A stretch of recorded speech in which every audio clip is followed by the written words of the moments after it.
However, The other members of the crew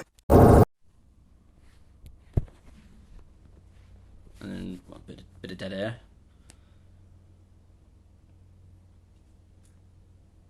Hello and welcome to another episode of the L&L podcast. I'm your host today, Liam Davies, joined as always by... Me, Grimshaw, and you missed off the NOTSTEAM Productions. Oh, Alright, I did, but you added it on, so it's fine. It's fine. It's all good. It's all It's all good. gravy. By now, they should know. Yes, really. our three yeah. listeners. Exactly, yeah. Well, technically it's one if we're the other two listeners, but, anyway. Does that count if we're editing? So yeah, hi, how have you good. been? I've been really good. I've been busy, but also not that busy because I've been maybe playing something, but I'm not going to mention anything about that just now. Cool. Well, yeah, I think we'll jump into it. What have you been playing or watching? So, I've been catching up to date with Last of Us, which is still great. Ooh. Still really happy with that. Yep. Episode 5 is the one that I last watched. Again, Yep, not same as here. good as episode 3, but No, it's still the peak for me, episode 3. my God, what an episode. So again, some Yeah. very crucial changes. There was something I was meaning to ask you, but I won't ask you on air because it might be a bit of a spoiler. But there was a slight change to one of the characters that I noticed, and I don't remember it being in the game. Oh, I think I know the one you mean. No, so I don't think that's a spoiler. Do you know? If it's what I think it is, I'll say it if it's what you think it is. So about Henry and Sam, and is it Sam the younger one? He's deaf. Yes, he wasn't deaf in the game, Yeah, was so he? yeah, it wasn't deaf in the game, no. But the actor's deaf. Okay, I didn't realise that. So I don't know if they had it planned that they were going to have the character as a deaf kid. I don't know how that worked, but I think it probably was a design choice because it's a great way to sort of get you to feel extra for this kid in the short space of time that you spend with them. And yeah, that show hits so hard, man. It's it's so good. There was a particular bit that made my heart sort of like skip a little bit, and it was when Joel was in the farmhouse with the old man, and that particular bit when he's like, "Please don't, please."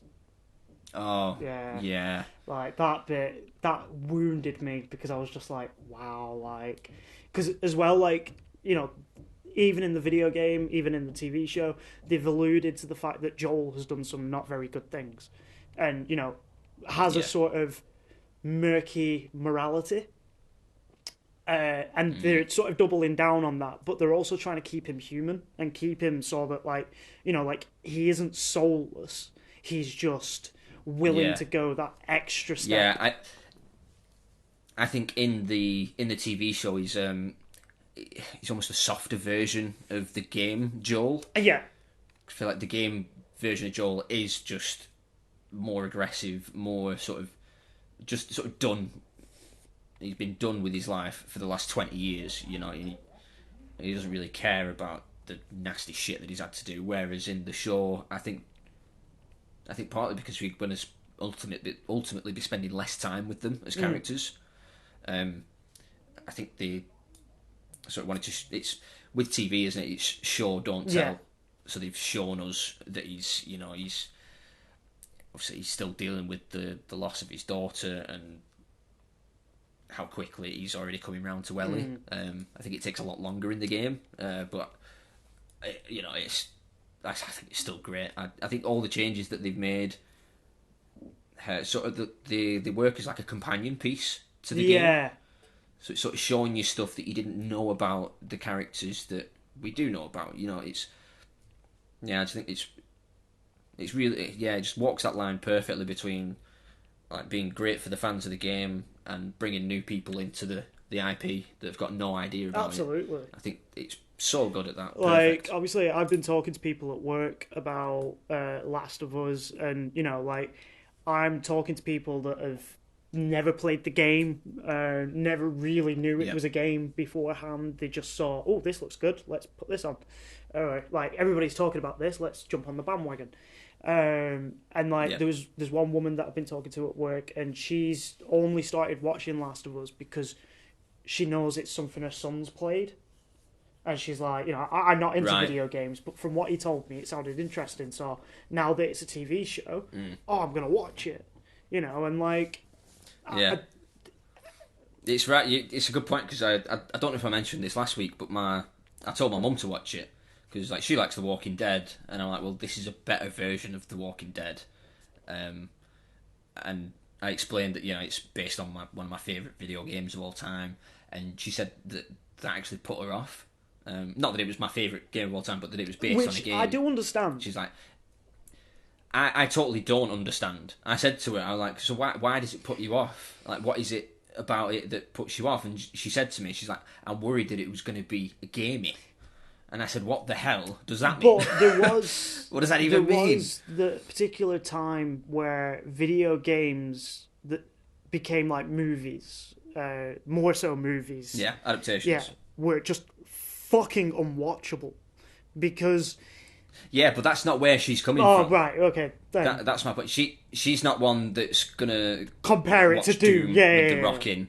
Exactly. You know what I mean? Like, she doesn't game, so just the fact that it was based on a video, I just found it interesting because there must be loads of other people out there that think, oh, it's based on a game, it's going to be blah, blah, blah, it's going to be gamey, which I don't even know what that means, but it means something to these people.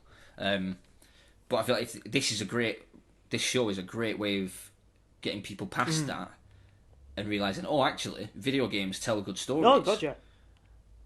And like my mum's watching it now. She's up to date with it, and she absolutely I loves was it. telling my stepdad to watch it because I just like he tried playing the video game but didn't like it.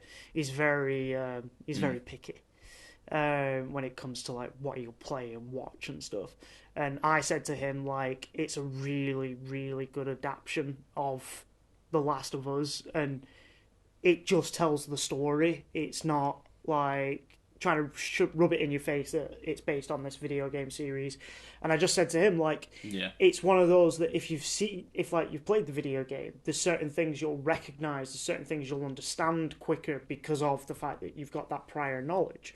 But if you've never watched it before, never played it before, and never even read or heard anything about The Last of Us prior to watching the TV show, I feel like the TV show has done a really good way of setting the scene. Like, we've never talked about it on air, but the very opening scene for the first episode was this like interview between two scientists. John Hannah. Yeah, and oh my god, that scene was like, oh wow, like sum it up in, you know, like. It was like a 60s TV show, like chat show thing, wasn't it? With some like scientists on, and John Hannah was explaining how if these like cordyceps, these fungal things, evolved to get to humans, then we're fucked. Yeah, he was like, then we're absolutely fucked, and it's over. So that was a nice sort of introduction because obviously that wasn't in the game. You didn't have any of that. I was thinking about it as well. It's like in the game, I don't even think people say cordyceps.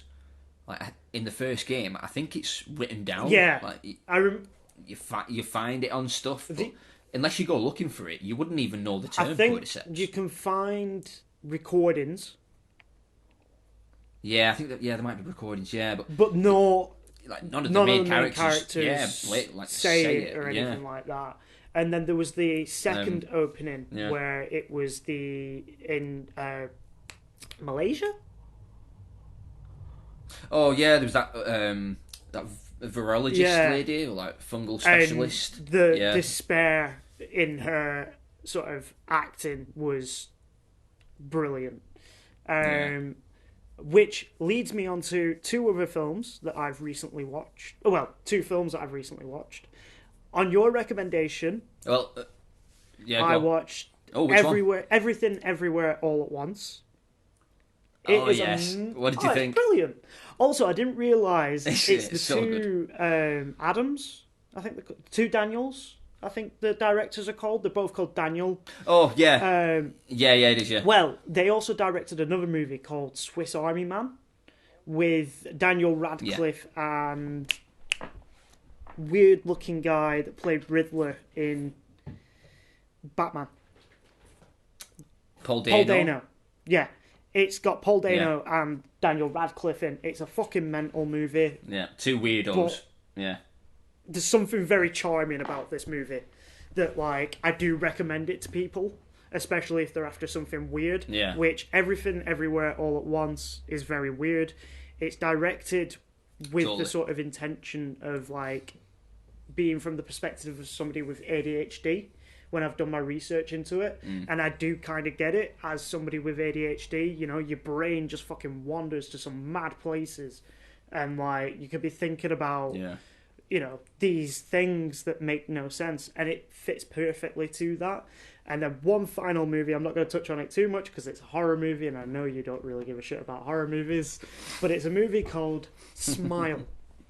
It's a horror movie, very similar to It Follows. Stars Kevin Bacon's daughter, whose name I can't remember, but she's called Bacon. Oh, I think you might have mentioned this.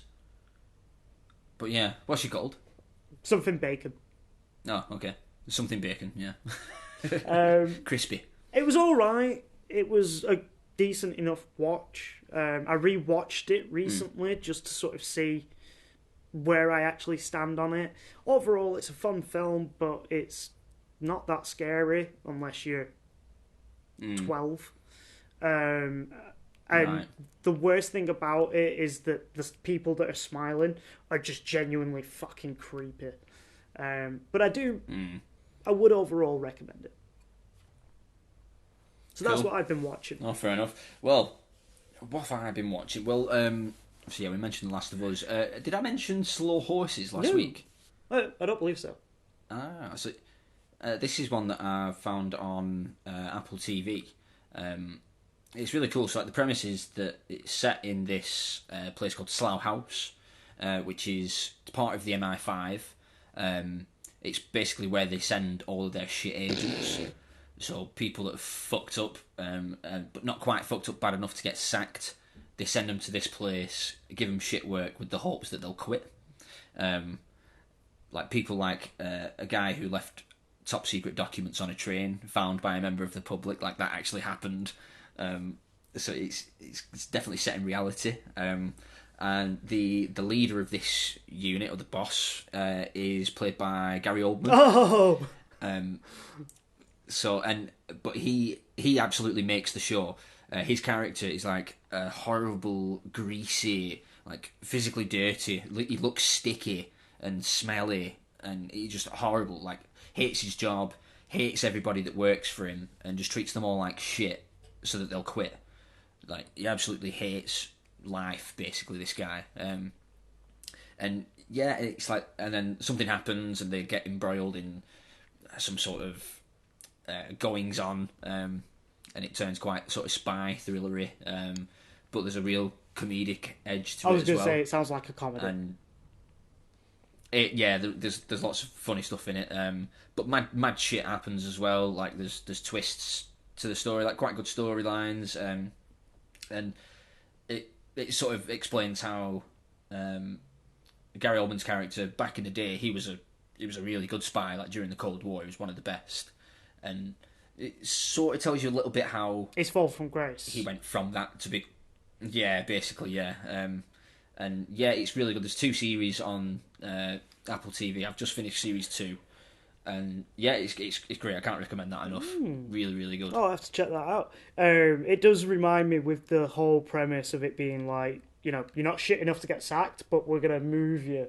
There's a brilliant sort of arc in Silicon Valley where there's a character that works for I can't remember what the company's called, but he works for their version of Google, and right, he's like they hire him under false pretenses, thinking he's like this mad programmer genius, but he's not. He's just some weirdo that had a weird app, and they don't want to sack him because they don't want to lose face and be like, oh, we've just hired this genius.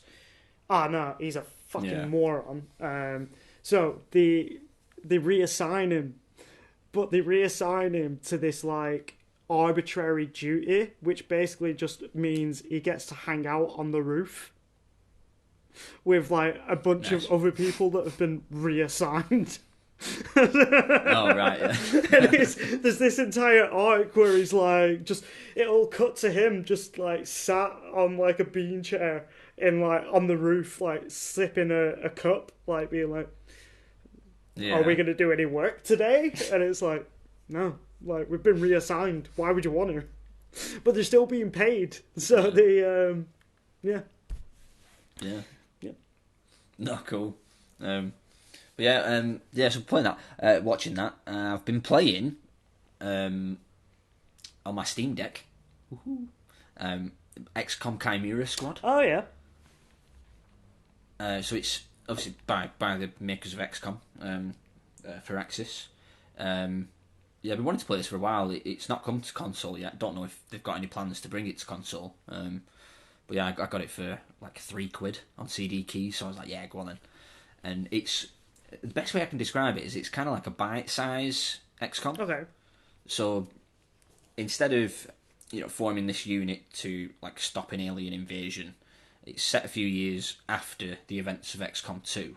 So you've already won the invasion, but there's like cities all over the world now that have like humans living in them, aliens, and hybrids, and you basically take command of this. They're essentially like an elite police squad, and similar to the other XCOM games, you get soldiers and they level up and what have you. But these soldiers they're all unique. They've all got their own names, backstories, voice acting, all got their own skills.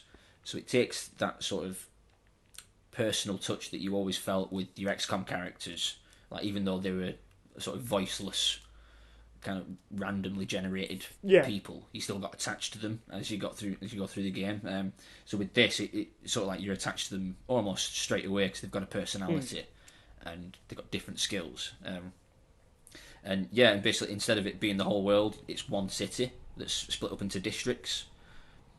And it's got this cool mechanic at the start of each sort of encounter, where you'll breach into a room, and there'll be different ways of breaching in, so that you could like put an explosive on a wall to blow a hole in it, and then people pile through there, or you come through windows or the doors, and it's really cool, and like how all the different characters have different skills, and they can use different skills as they're breaching. Sometimes, like I've just got this one guy, he's a big sort of berserker class, and his move is that if he bursts through the door first, he can terrify some of the enemies that are inside. Right. And they've mixed the combat up slightly as well. So instead of it being you move all your characters and then all the enemy moves all of their characters, there's like a running order at the side of the screen.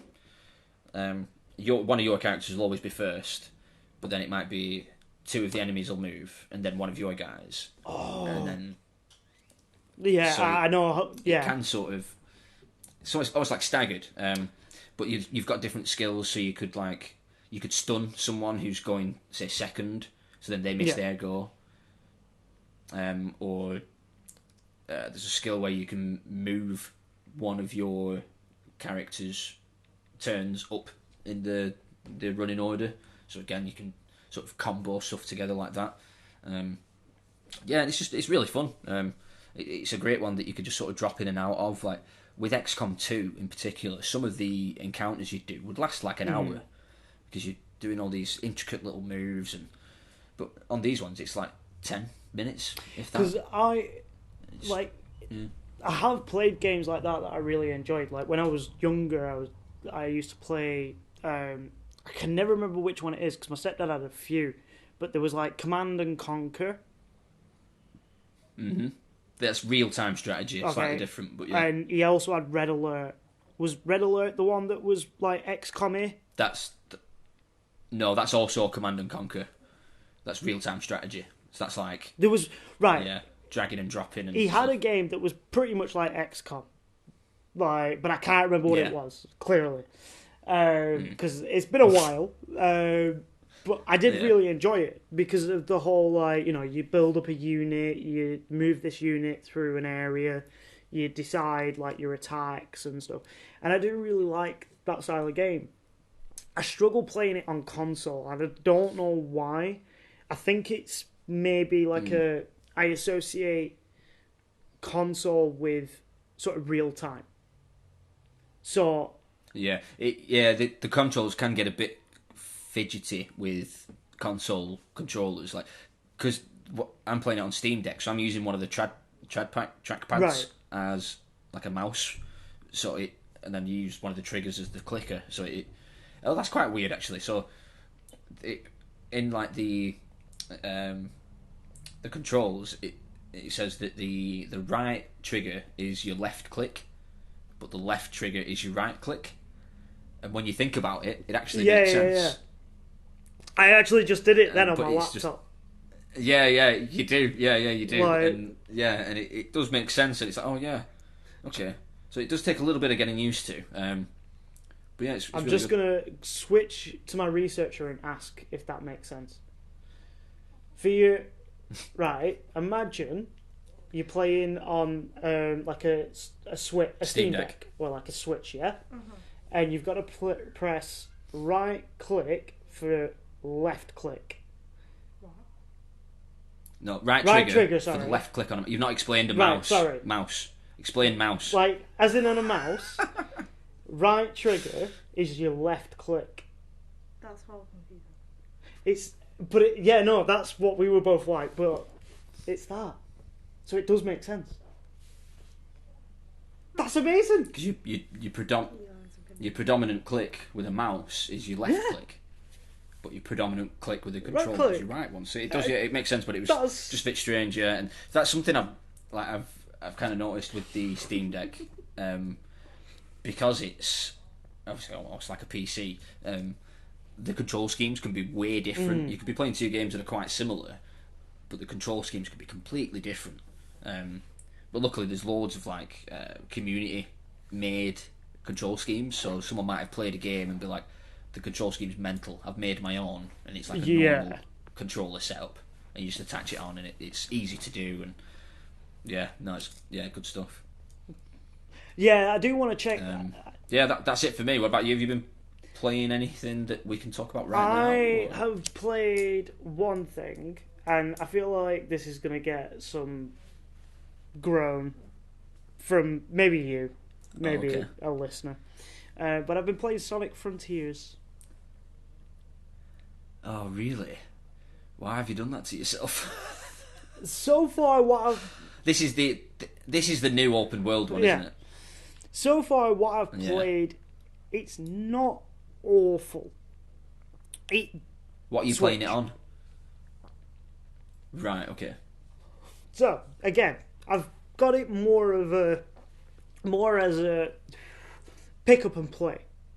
Because often, like, you know, when I've gone flying over to America, in the past I would have taken my PS Vita with me. And, like, during the flight, would have played a few hours on Gravity Rush or, you know, Uncharted, Golden Abyss. And then I would always have, like, certain games that I could just DOS about on and just, like, you know, try and do time trials. Try and do, you know, like, combat challenges. Things that, like, games like Witcher, which would be perfect for something like that, but only until recently would never have been able to play it on anything other than my PlayStation. But now that I've got my Switch, I've got that, like, ready to go. Anyway, I've been playing Sonic a little bit as the same. So I've been taking it into work with me, and, like, sort of when I've been, like, waiting around for Jay to finish, I've been playing on my Switch. And it is pretty fun. Like, they have sort of learned from their lessons, and they have created something that is at least fun to play. It still suffers the same. You're the first person I've heard to say that, but okay. The thing for me, like, you might be able to sort of quell this, but what I've seen, I just think, like, first off, I think it looks but ugly. It doesn't look great. Like, it doesn't look like it's not a nice looking world, and it looks like barren. Like, I've seen him running around, and it just looks empty. And then there'll be a rail, and then he'll pop off this rail, and apparently, if you find one of those rails, or you find like a springer in a hidden bush, a hidden springer in a bush, it fires you off, and then you don't even have to press anything. It's just bing, fires you off, and you go over a load of rails and bounce off a lot of stuff, and then you're somewhere else. Yeah, that is thing? pretty much a thing. Yes. Like I say, I've never liked Sonic though, to be fair, so I'm biased. there on this, have really. been the odd Sonic games that I don't mind, more so in the appeal to some sort of like weird perfectionist a lot of the time, because the idea of being able to do like a high speed super run and trying to get like your times down, I do like that aspect of them. So there have been the odd Sonic games in the past that I have played and somewhat enjoyed. Would never consider them a great game. No. Yeah. Ever. There was Just an oldish one that I had guilty on pleasure. Dreamcast that was Sonic fine. DX. It was a 3D one, maybe. Yeah.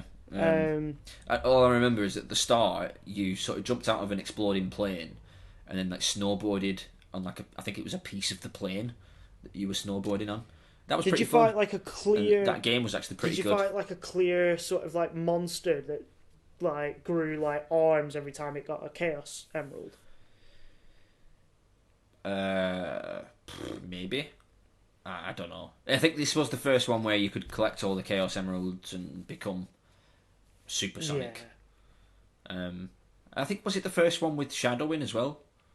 Oh, okay. It might have been. I don't know. I'm not a Sonic expert. Yeah, it might be. I might be making that up. I don't know.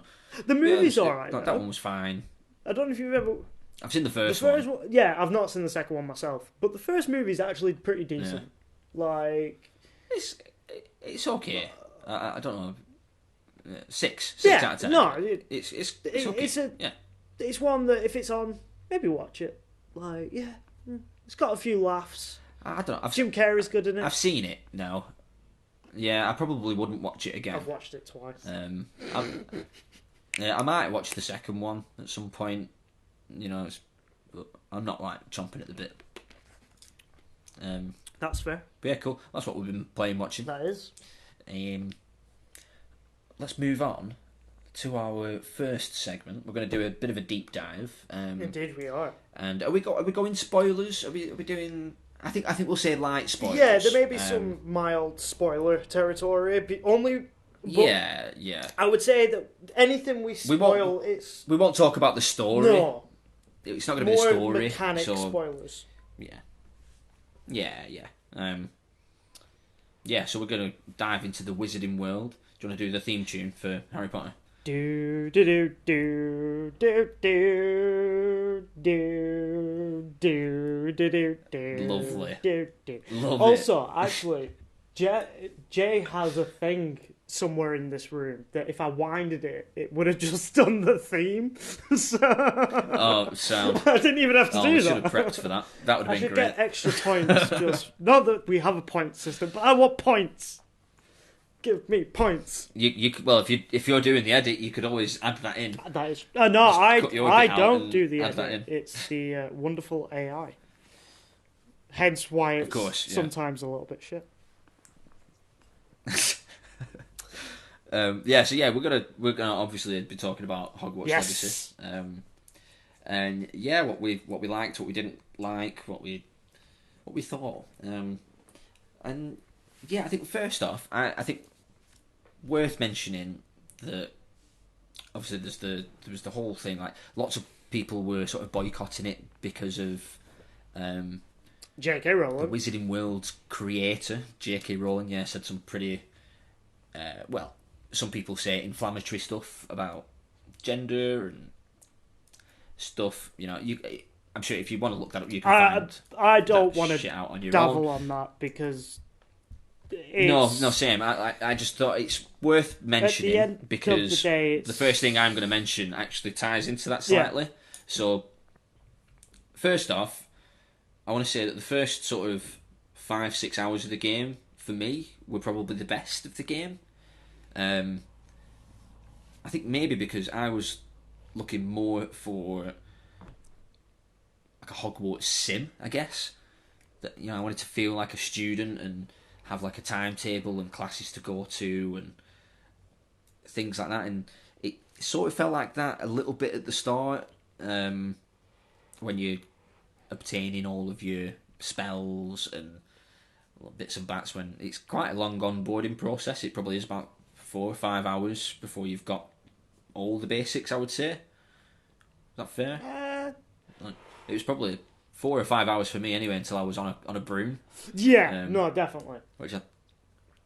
Which for me is like once you've got that broom, that's when you can explore, and then that's really when the game opens up fully. So yeah, I'd say it's quite a long onboarding process. I'll talk more about what I like about it first. It's a beautiful game. I remember at the start when, like you've just the dragon took down the carriage thing that you were on, and you're in the mountains somewhere. It has that Breath of the Wild bit where you walk out of the little cave, and it's got this big, beautiful view, and it's like the seaside, and there's that crumbling castle in the background. That bit when we walked out there, I was like, "Wow, okay, this is a beautiful game." I didn't think it was going to be that good looking. So yeah, I was impressed with that, and the way that it feels as well. Like the second I started moving my character around, he felt material. He felt like I was actually Felt like a character. moving him around. He had a bit of he did. It wasn't just like pixels on a screen.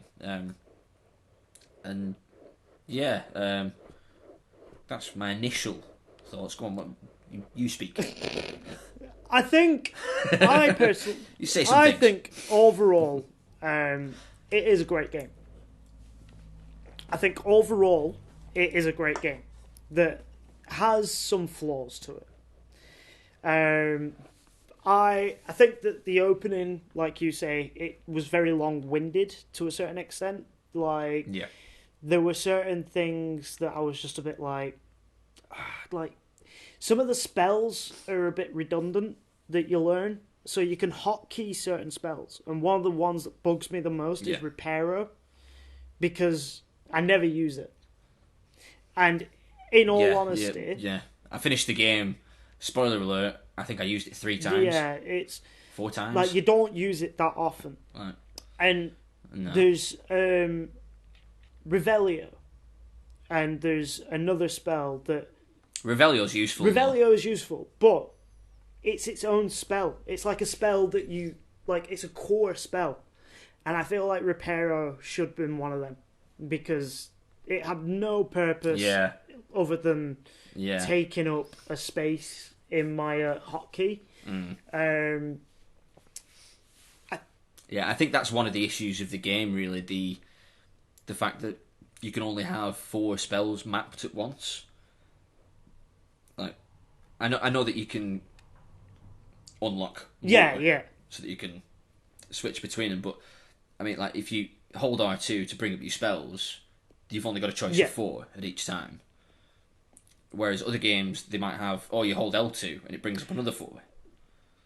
Hold L2 and R2, you get another 4. So I just thought it could have been a bit more intuitive that way. Instead of having to hold R2 and then press one of the D-pad buttons to change to a different set of spells and try and remember where you've got each spell over the thing. Like, I thought a little bit clumsy the way that they did that. And there was. But that being said, I thought the combat was probably the best thing about the game. Oh yeah, the combat's well fun. Like, fantastic. Give me a game where you can pick somebody up and then throw them. I love that shit. And being able to I absolutely love the combat. Like, juggle them. I love that. Spin them, freeze them, and like, there's a lot to love about Hogwarts Legacy. Like, there genuinely is, and overall, the story's pretty good. it reasonably fits satisfied the with the story. franchise. Like, yeah, it's a bit wank in places, and a lot of it doesn't make sense. But do they ever?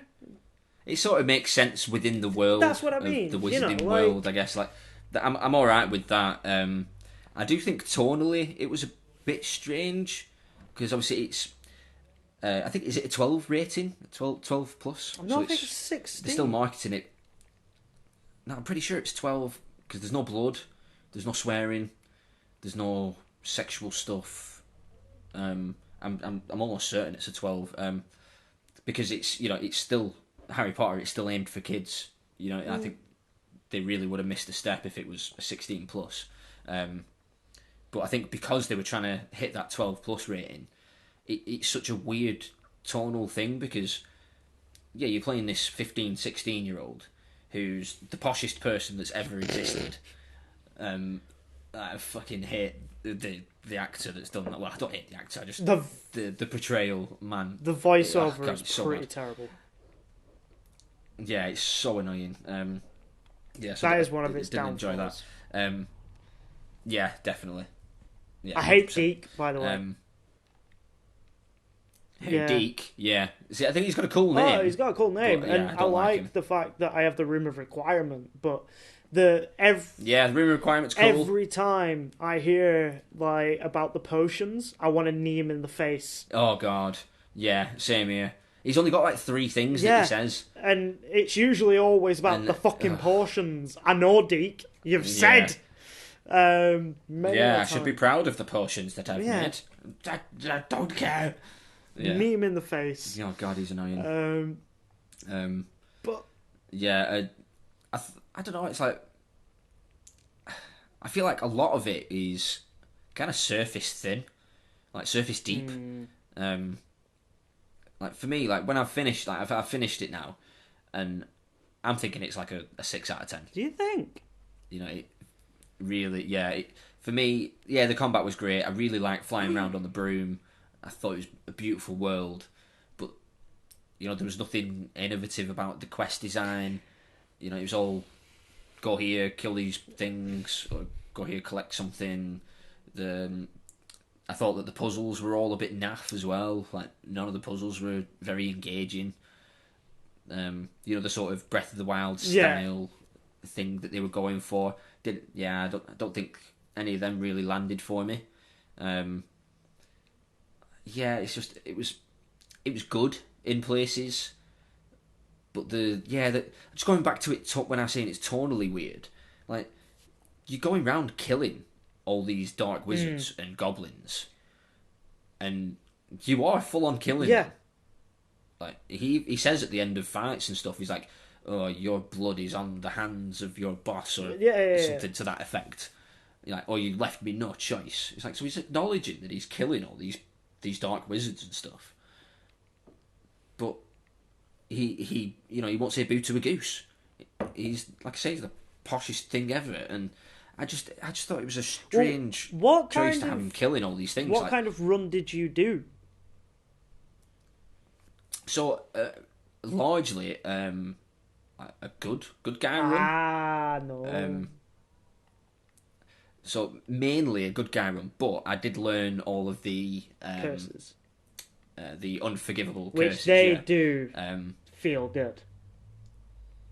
Yeah, they do actually. Yeah, they're really good. I just thought it's a strange and the fact that there's no Quidditch. What the fuck? But there are a lot of rumours circulating that they are working on something in regards to that may come out as DLC. Well, they've said that they're not planning DLC. They came out and said that yesterday. Well, we'll see. Because I saw that and I'm like, really? Because what annoyed me about that most is that obviously you've got a broom. They've built the Quidditch stadium. Yeah, because it had and to you be can there. fly around it. Yeah, and you can still like in the first film when he's flying through the rafters and he's dodging those beams. You can go there and do that. And okay, that's cool, but why no Quidditch? And they give you you unlock like different clothes and stuff, and you A unlock Quidditch like, set. a full Quidditch set. Yeah. And you're like, What the well, fuck's what's the that point in that if about? we can't play Quidditch? Yeah, so I'm. And the yeah, Quidditch shop. it just seems like such a glaring omission. I think there That- was I don't know. I think a lot of it was fan service in certain respect. To once you've got your broom, all other forms of transport are redundant because that. Well, there are no other forms Yeah, of there are. transport. There's two others. Yeah. Is there? What? So there's the winged beasts, and then Yeah. there's Yeah, your winged mounts, yeah. But it's basically the same. You're flying around Yeah. still. and then isn't there a Graphorn? Yeah, Graphorn, yeah, there is. But I don't get why you would use That's that. what I mean. The broom's the best thing. Like, yeah, exactly. so yeah. the other two are redundant. And you get that first as well. Yeah, and it looks cool. The other on two are fan but service. That's it. That's all they are. Like the winged mount is, and it's not even that. Like compared to the broom's kind of seamless. Like you can navigate quite easily on your broom, and the upgrades for the broom, I also think are a little bit redundant because Yeah, I've got it makes no I've got the sense. first upgrade. It means you can fly higher but still use your boost. It's like, well, great. It feels no different. Yeah, like I have no issue navigating. Like it kind of feels perfect as it is, so I don't need those Yeah. upgrades. I was quite impressed with the flying. I thought it was a little bit took a little bit of getting used to, but once you do, yeah, it was the broom flying was really I would good. give it a 7. I think that overall it is Yeah. a fun experience, and more so if you are a fan of Harry Potter. I think it is in the right direction of what I would have wanted. I liked the Witcher-esque elements of it, and I'm playing a sort like Whoa. in the back that well that up. no. Like I need to hear Like- what Witcher style Well, elements, in man. What the fuck? As you're walking around, there might be a just random villager that you can speak to. It's probably not Witcher per se, but that's what I was playing Right. before I started playing this. Oh right. Okay. So it's got that like you go and speak to a random goblin who's upset, and you get given a task, and you're right, they aren't that imaginative, but I would argue that you can change your combat style so that you make it your own play style. Like I focus a lot on the red spells, like just doing the damage, like all the damage, whereas I was talking to... See, I always do combos. Well, I do combos, Yeah, but they're always red ones. Smash them in the face. Yeah, but it's not a combo then, because you need to soften them up with a yellow or a purple first, and then you do extra damage with a red. Oh, well. And there's something that is actually a little bit Witcher-esque.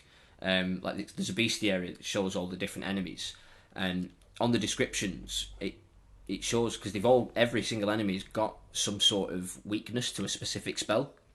So what are they called? The little like the big toad things, like the big aggressive toads. Bugs, Dudbugs. something like that. Dug Something bugs, like that. yeah, whatever they're called. With them, when they try and hit you with their tongue, if you use, I think it's Levioso, you basically lift their tongue out of their mouth and like dangle them by their tongue, and then if you use the slicing spell, I can't remember what it's called. Defendo, something like that. Yeah, if you use that, it kills them instantly. And there's a few like that that you have to sort of look into, which that is slightly Witcher-esque actually. And that's pretty fun. That's very satisfying when you hit stuff like that as well. See, I didn't fucking know this. Well, Yeah, there you go. I think overall it is a great game. I think it does have some flaws, which I think you are right in that, back to what I was saying, the mission design, a lot of it's not very imaginative. I was kind of expecting it to be a bit more like Bully. Yeah, same. I was hoping for there'd be like 2 classes that you had to go to every day. Yeah. Well, And it was... you'd maybe get a boost or a buff if you did well in the classes or what have you. Like, yeah, I just thought there'd be more. I didn't feel like a student. Yeah. I felt like a student for the first like 4 or 5 hours, but then afterwards, I was just this. I was this random teenager that I didn't feel any connection with because, like as we mentioned briefly before, But you don't know much about them. Well, that's it. They've got no history. Like, there's absolutely no backstory to it. The start of the game is a letter on the screen from Hogwarts saying, welcome to Hogwarts. And then you create your character. And as well, all the way through the game, they just... Like, they don't use your name because you put your own name in or whatever name you want to choose. They refer to you as, like, the fifth year or, the new fifth year or them or they. And... I get it. They're trying to be, inclusive and stuff, but it sort of pulled me out of it. It felt so impersonal. Yeah, like, yeah. One of my sort of biggest flaws was more so in the lack of being able to go to a class. Because, like you say, it could have offered you, like, stat boosts, even if it was just, like, a really simple mini-game. Like, you go to potions class and you've got to match a sequence of potions together. Go to defense of dark arts and you've got to, like, fight training dummies. Yeah, duel with someone. Just shit that you could be doing, like, every time you load up. Yeah, because you literally do the class... And then you never do it again. It's like the first time you do a class, and... Well, you might go back to the class at some point to learn another spell from the teacher, but the class will just be a cutscene. Yeah. And it's like, well... And even the first time you do the class, there's no sort of mini-game. There's like one or two, like, what do they call them? ITEs? Quick time events. Yeah, QTE, yeah. Yeah, and it'd be like press up on the analog stick, and then press X. You're like, oh, okay, is that it? Yeah. Like, it is a shame because I think if they'd have leaned more...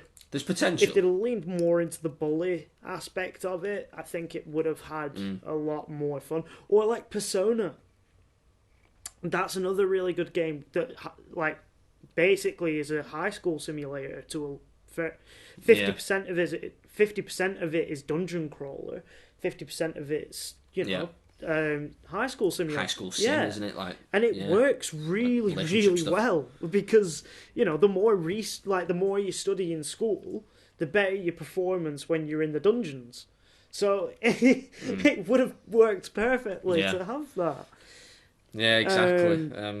It was just like I say, most of the time I didn't feel like a student, and I was just going around blowing shit up. See, I enjoyed it. Killing dark wizards and poachers. Yeah, don't get wrong, I enjoyed it. I just thought maybe instead of you killing everyone, just knock them out. Like, say if you finish them with a spell that isn't the killing spell, they don't die. Yeah. You know what I mean? Like, I just found that very odd. Because... Yeah, and I couldn't help but think that I want a sequel that instead of it being Hogwarts again, it's more the wider wizarding world. A Ministry of Magic. Maybe it's a direct sequel. Yeah, Ministry of Magic, and maybe you could carry your save across from this game, and you have your character like age a little bit, get a bit older. You said Saber. Saber? You said Saber. Did I? Do you mean wand? No, I said bring you save across. Oh shit! Sorry, I misheard you. Yeah. I didn't know what you're on about then for a minute. Sorry. Yeah, so you can bring your saber across. I was gonna say, bring your saber across, and you could maybe choose a department in the Ministry of Magic that you want to start at or something like, and I don't know. Like, I think they need to lean into the darker side of it. Like, because for me, the films, I couldn't go back and watch the first like 3 now. Even like 4 and 5 are a bit tough, but they get better as they go on because they get darker. Dark. Yeah, but the acting's still pretty questionable. Yeah, true. I am a bit disappointed in the, like, because I'm playing a bit of a evil character. Like, I'm just being a douche to pretty much everyone. I'm trying to be worse than Voldemort. Yeah, well, I was thinking about my second playthrough was gonna be an evil one, but I'm probably not gonna play it again. Well, if you play it, Not for a while. if you play it the way that I'm playing it, it does feel a bit more satisfying when you hear him be like, "Oh, one less dark wizard in the world." Like, it makes more my guy sense. still says that. That's it. Because I Yeah. asked Jay. I suppose, yeah, it makes more if you're going for an evil run, yeah, I guess it makes Yeah, sense, yeah. there's a lot of oversight with this game.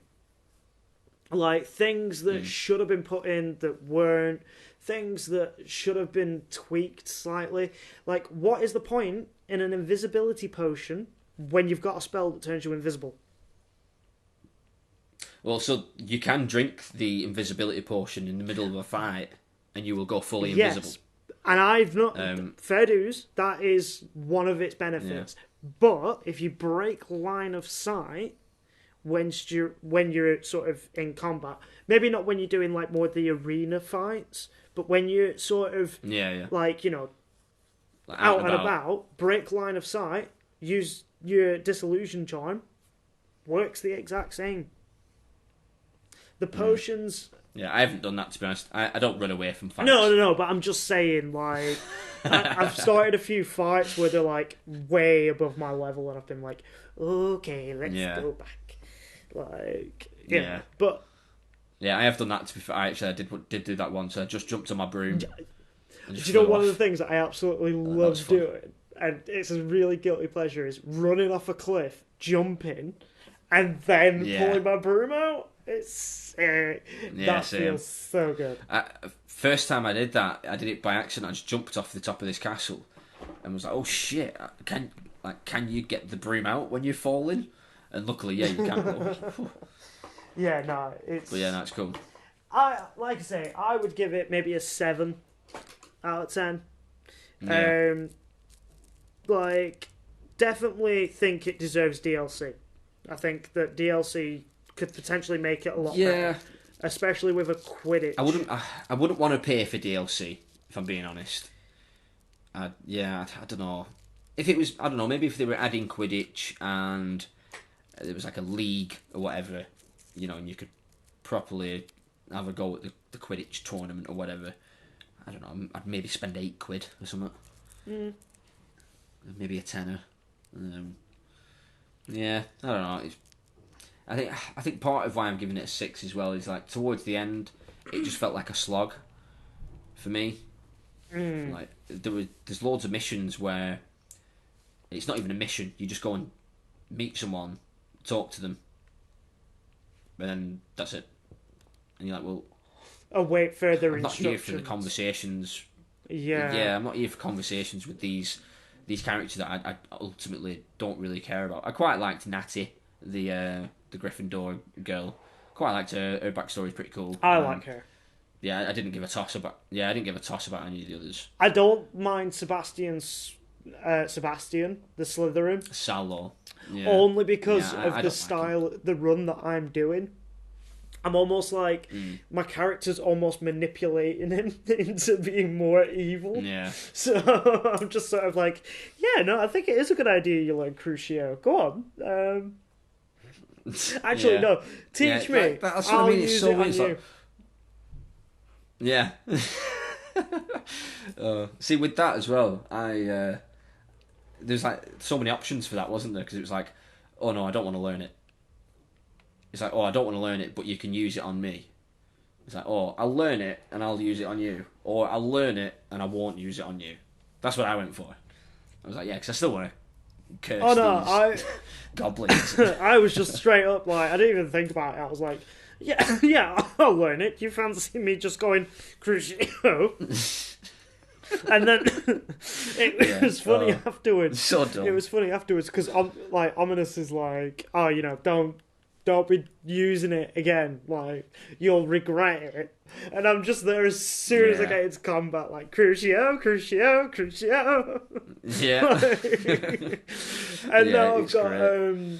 the other one, Imperio. I've not learned Avocadava yet, but I've got Imperio, and I'm just like, Imperio, Crucio, just constantly. And then I'll go back and do the mission, and he's like, oh, you haven't been using the dark arts, have you? And it's like, no, I haven't. That's what I mean. It's like 16-year-old using a death spell and a cursing spell. Like it's just a bit dumb. Like, the other thing is as well, you know, when you have like a companion with you, if you use a dark spell, occasionally they'll call you out on it and they'll be like, oh, a dark spell. Then it's like, but they won't tell anyone. It depends who you're with. Yeah, but they don't tell anyone. Sebastian's fine with it. Yeah, Sebastian's cool with it. Yeah, no, that's it. They call them unforgivable curses. You can literally, like, later on in the game, when you have got them all, like, there's you know, like the little skill tree thing where you can sort of do up your spells, whatever. There's one where if you use the killing spell on a cursed enemy, then it also kills all the other cursed enemies. Exactly. So, like, one of the first times I used it, I killed 8 people with one spell, and you're like, this dude's like 16 years old, already a serial killer, and he's just going around massacring people. You're like, it's so weird. It's a 12 plus, but you probably murder more people in that than you do in Assassin's Creed. Yeah, it's mental. It's fucking mental. This overall a good game though. I enjoyed it. I just thought, I was very aware that I was playing a game the entire time. I didn't feel like I was at Hogwarts, really. Yeah. Apart from those first few hours. After that, I was just fast travelling places, and I think like going on my broom when I when I needed to get somewhere that I couldn't fast travel to. Like I say, the broom travel was fun. As a introductory IP, I think you're being a bit harsh, but that's my take. I think it deserves a 7 out of 10. Maybe an 8 if we get DLC, which I understand don't ideally want to have to pay for that shit, but depending on what it is, if it's worth getting, if it's maybe additional content, if it's maybe Quidditch or the dueling club that they talked about. Well, that's it. It's like the dueling club in the game. Like, very minor spoiler. There's 3. Yeah. You do 3 duels. I wanted to find I've been playing that game hoping that somebody's going to be like, oh, you're the kid that knows the Avocadava. Do you want to join our dueling club? Like, yeah, too right if I can do. Come on, man. Where is it? Give me Fight Club but with wands. Yeah, and they don't have it. But you can go out into the wilderness and massacre people. Kill endless but dark no wizards NPCs. And goblins and... What? Oh, no, you can't attack... No, you can't attack people in, like, Hogwarts and shit. Which annoys me more, because I kind of... With my run-through, I want to be able to give people wedgies. And, like... Oh, yeah, see, that would be fun, you know, like... If you could just be a menace. Because there's, like, some kids, especially as well, because you can see people getting bullied, but you can't interact with them. And that's one of... You want to join in? Well, I want to bully the bully. But that's one of my big criticisms of the game, is that the game feels a bit empty sometimes, because nothing really interacts with you. Like... Yeah, that's it. That's what I meant when I said it's all kind of surface deep. Yeah, I kind of agree with you. Like I say, it looks great and the combat's good. Like I say, but yeah, when you peel that away, it to me it's just another open world, you know, map completing game. You know, you got a huge mess of icons. You like, go here, do this, go there, do that. And maybe I'm being a bit too derivative. And I guess it's worth mentioning as well that it's Portkey Games' first like proper console game, so I think that's worth pointing out as well. So yeah, I don't know. Yeah, it's staying at a 6 for me for now. Maybe my thoughts on it will change in the future. Maybe I'll play it again. Who knows? But yeah, it was that. Particularly the end few hours was just a total slog for me. I wasn't enjoying those last few hours. Yeah. Which is fair. Like the combat was fine. I enjoyed the combat all the way through. In fairness, but yeah, I lost interest towards the end. Which is fair. But I do think there's good building blocks there, and that if they did a sequel and it wasn't set at Hogwarts, then I'd be fully on board with that. Yeah, no, I definitely think if they're going to do a sequel, I think they should look at making it older and like have it as like you are a member of the Ministry of Magic.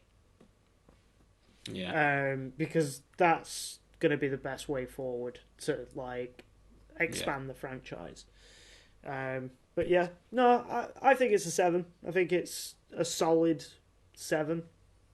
Like, certainly some. Well, 6 is still for me. I would consider that good. Yeah. Okay to good. What house were you put in, by the way? But yeah. It wanted to put me in Gryffindor, but I chose Ravenclaw. So I'm Slytherin. Yeah. What did it want to put you in? Slytherin. Yeah. Fair. Right. Yeah. If I do play it again, I'll do a full evil run, playing as Slytherin, and kill. Why are slightly you surprised more people, that the house sorted me straight into Slytherin? Like, any game where I have the option of murder. Oh, I wasn't surprised. Like, remember my run of Prey? Yeah. Oh, yeah. Yeah. Well, that made no sense, man. Because you can help those people out, and you're like, nah, I just kill them. They could have been infected for all I know. There's no upside to killing them in Prey. You just woke up and chose violence. It's what I usually choose when I play video games. Yeah, fair. It's like, Yeah. Well, that's our thoughts on Harry Potter. Well, it's not called Harry Potter, is it? Hogwarts Legacy. Yeah, it was fine / good. That brings us on to our main feature of the day. We're doing another draft. We're going to do an RPG builder draft this time. So, the rules. We've got a bunch of categories, which we'll run through in a sec. We'll take it in turns, snake draft style, choosing a game to pinch a particular thing from. So, for example, we have the setting. So you choose a setting from an RPG. We've got the character creation, which is quite a vital part of a RPG, or most RPGs. Got the music. We're going to have a look at melee combat and ranged combat, so get a bit of a mix in there. Pick a companion, the traversal system that you're going to use, the voiceover for your main character, art style, and of course the all-important special sauce. Indeed. And should we flip a coin, see who goes first? So we do it the snake draft way, so whoever goes first gets 1 pick, whoever goes second gets 2, and then it's 2 on. I don't have a coin.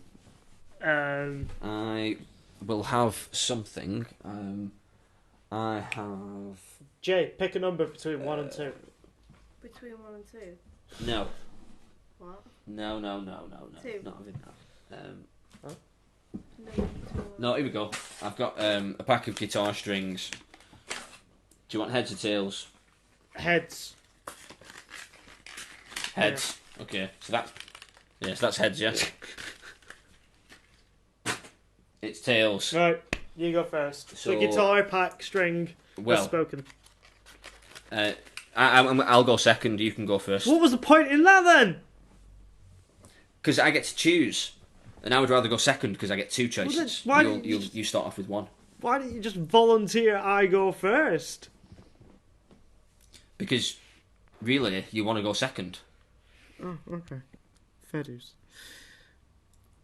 Okay. Yeah, and we don't have to do it in any sort of order either. You can choose whatever thing you want first.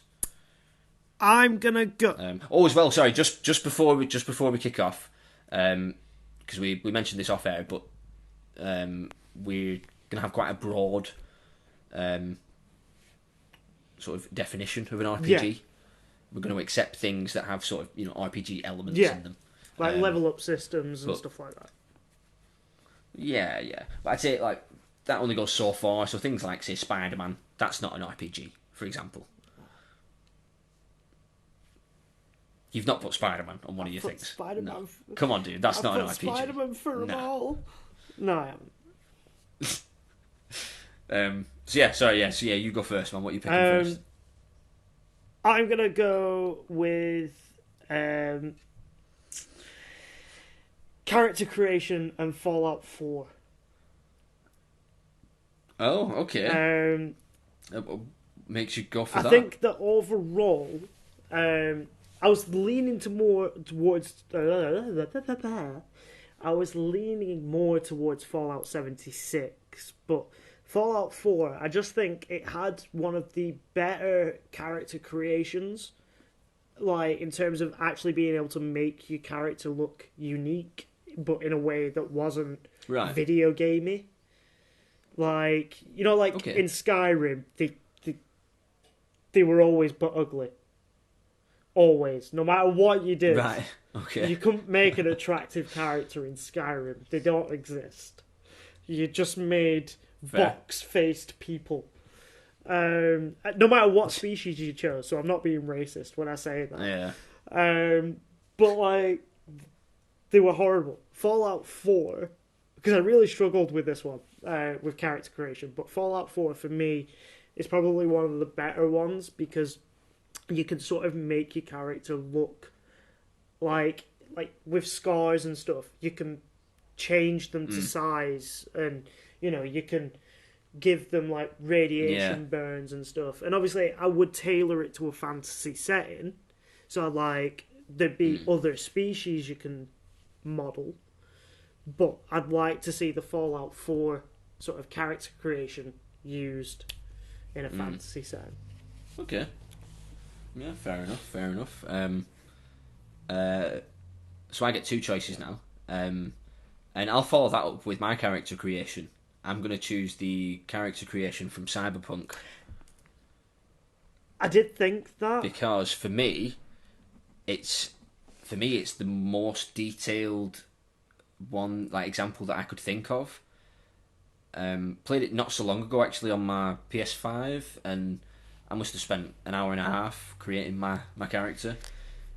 He basically looks like a slightly futuristic, much better looking version of me, and I really like that when I can sort of get that in a game. It's like, oh, he looks a little bit like me, but hot. Like, I like that shit.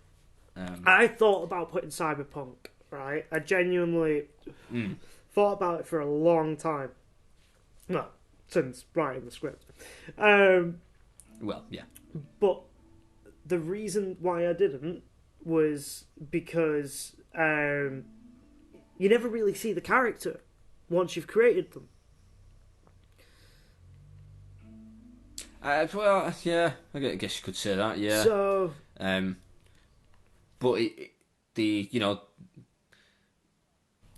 All right. I'm stopping any alarms and timers that are ringing on your smart home devices.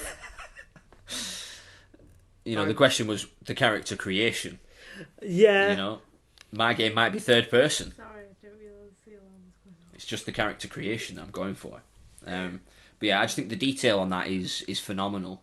Like the amount of like eyes that you can have, like there's loads of different sets of eyes, like whether they're like real eyes, like organic eyes, like all different colours, and you can have them bloodshot or not bloodshot. Yeah. You can have like false eyes, so glass eyes, but they can have all sorts of different patterns on. There's like they've got genitals on it, which is kind of mental. I'm not saying that my game's gonna have genitals in, but just the fact that they Included it. they're like, oh yeah, yeah, it's like you can have a penis, and there's different kinds of penis as well, which mental, really. Like, I it's the most inclusive character creation model out there, I would say. yeah, because you can if you want make a You can be trans and the whole like shebang. it's a very inclusive game. Yeah, 100%. I think Cyberpunk overall I think was a good game. Unfortunately, I was trying to play it on PlayStation 4, so it just wasn't up to spec. It is one that I am looking to get on PS5. So I would recommend it on PS5. Yeah. But overall, I think that the thing that let me down with that character creation was purely just the fact you never saw your character. I do think that, like, with Cyberpunk as well, like, the clothes were so detailed. Yeah. Like, they were all so amazingly detailed. They looked really cool. But yeah, you never see them apart from in the pause menu when you're re-equipping different stuff, and you're like, well, what's the point in that? But yeah, I do like the actual process of using their character creator and playing around with the stuff. Like, yeah, it's just bang on, I think. Yeah, so that's my character creation. So I get another choice. What am I gonna go? I'm gonna go for my melee combat, and I'm gonna pick The Witcher 3. Mainly because I just want to twirl around with a sword. Lots of twirly Does twirls. that mean I can't say that now? Really like a twirl. What, Yeah. Witcher 3? Yeah, that's correct. I've got The Witcher 3 now. You can't have that for anything. That's why I went second, so I could get a couple of good ones in. But yeah, it's like, I think The Witcher 3 got a bit of a hard time with its combat. I think especially at launch. It is a bit I really basic. It is a little bit, but it looks good. Like, it's quite flamboyant the way, like I say, the twirls and stuff that he does. And you know, if you focus on different builds, you can have it so that his melee combat is like really like formidable, and the twirls that he does, you can literally just rip through enemies and they'll get like decapitated, and like he cuts people in half and stuff. Like, yeah, just some of his like killing animations are quite cool. Yeah, I like the idea of that. And plus I wanted to get Witcher 3 off the board. That's fine. Yeah, That's tactical. So yeah, go on. Back to you. You can do 2 now. Right, so my combat, Ghost of Tsushima. Okay, yeah, I had a feeling you were going to pick this. And yeah, you can have that.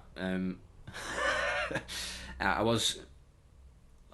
almost mentioned it before we started as not really an RPG. But It does have RPG elements. if we're it has some. It does have some. It's got a leveling system, hasn't it? And there's like unique perks. There's morale skill tree. choices that don't seem to lead. They don't matter though. But you don't know that at the time. Which, you know, that. Yeah, and that happens in lots of RPGs as well, where it's like, oh yeah, your decisions make a difference, and they fucking don't. So I'll let you have that. Thank you. Combat system, I think there's no game I've played that like Ghost of Tsushima in the seamlessness way you can just slice through enemies. Like, I imagine like a baby of Witcher and Ghost of Tsushima, like a Japanese Witcher game. Yeah, how awesome would that be? You know, like it would be a ninja heaven. Witcher. Yeah, absolutely. I think Ghost of Tsushima, like, especially with the way that you can like do the like you put your sword like to your side and you wait for your enemy to approach, and like you like pull your sword out at the last minute. It feels amazing. I want more like badass. That is a cool mechanic. That calling them out and then or pick them off come and meet you one by one. Be stealthy, be sneaky. Yeah. Go in, cause a ruckus. Yeah, like, cool. You've got different play styles. It's amazing. Check it out. Yeah. And different combat styles. Yeah, good shit. Yeah, different stances. Yeah, cool. Good shout. And then What's oh your yeah, next another choice? don't I? My next choice, I'm gonna go companion. Freya from Okay. God of War Ragnarok. Okay. Why Freya over Atreus? Why didn't I put Atreus?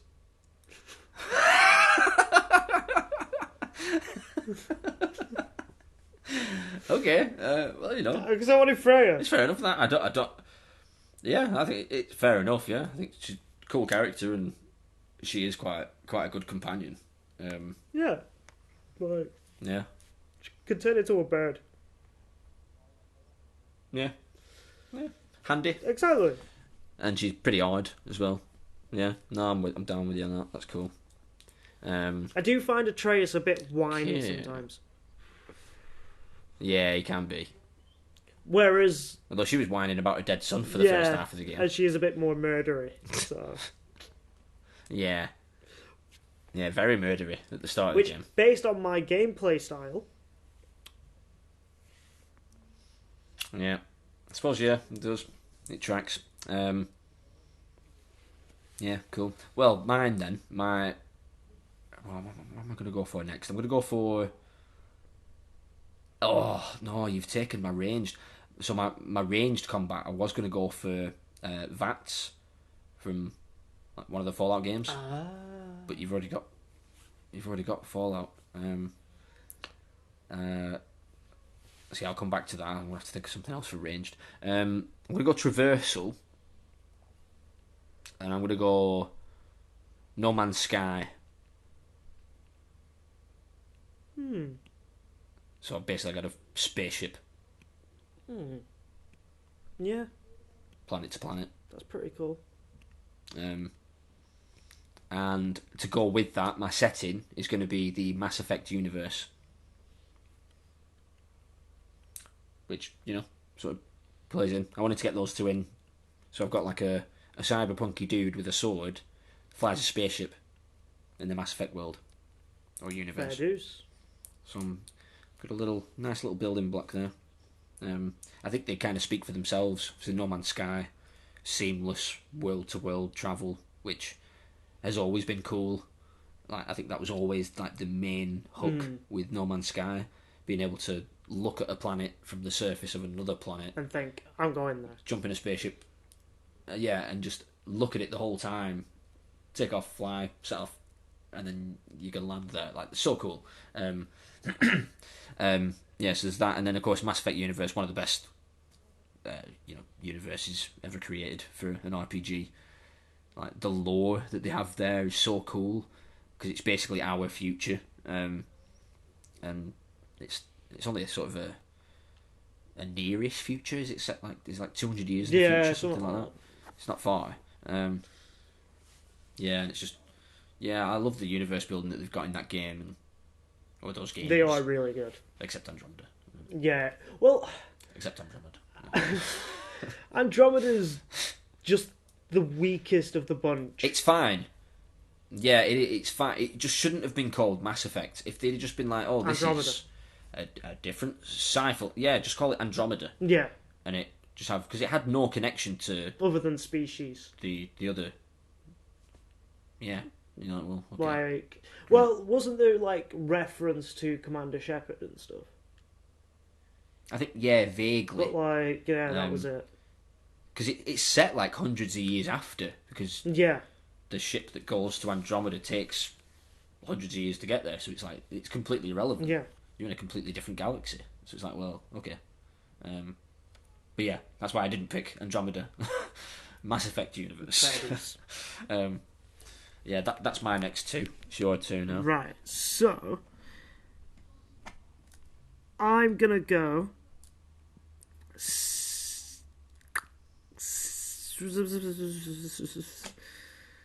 Oh, you've taken my setting. So What were you going to go for? I was gonna go for Witcher. Gotcha. I'm gonna go quickly for my special sauce, and I've gone slightly off script here, but I think you'll let me off. Okay. Because we're designing our game. Therefore, I want to put in a mechanic that I want to see made. And I touched on it last week, or last recording, which probably won't be last week, but Well, yeah. we touched on where I talked about a rogue-like legacy game where you're trying to end the roguelike. So you're basically trying to find this ring that makes you immortal so you can constantly play as that one character.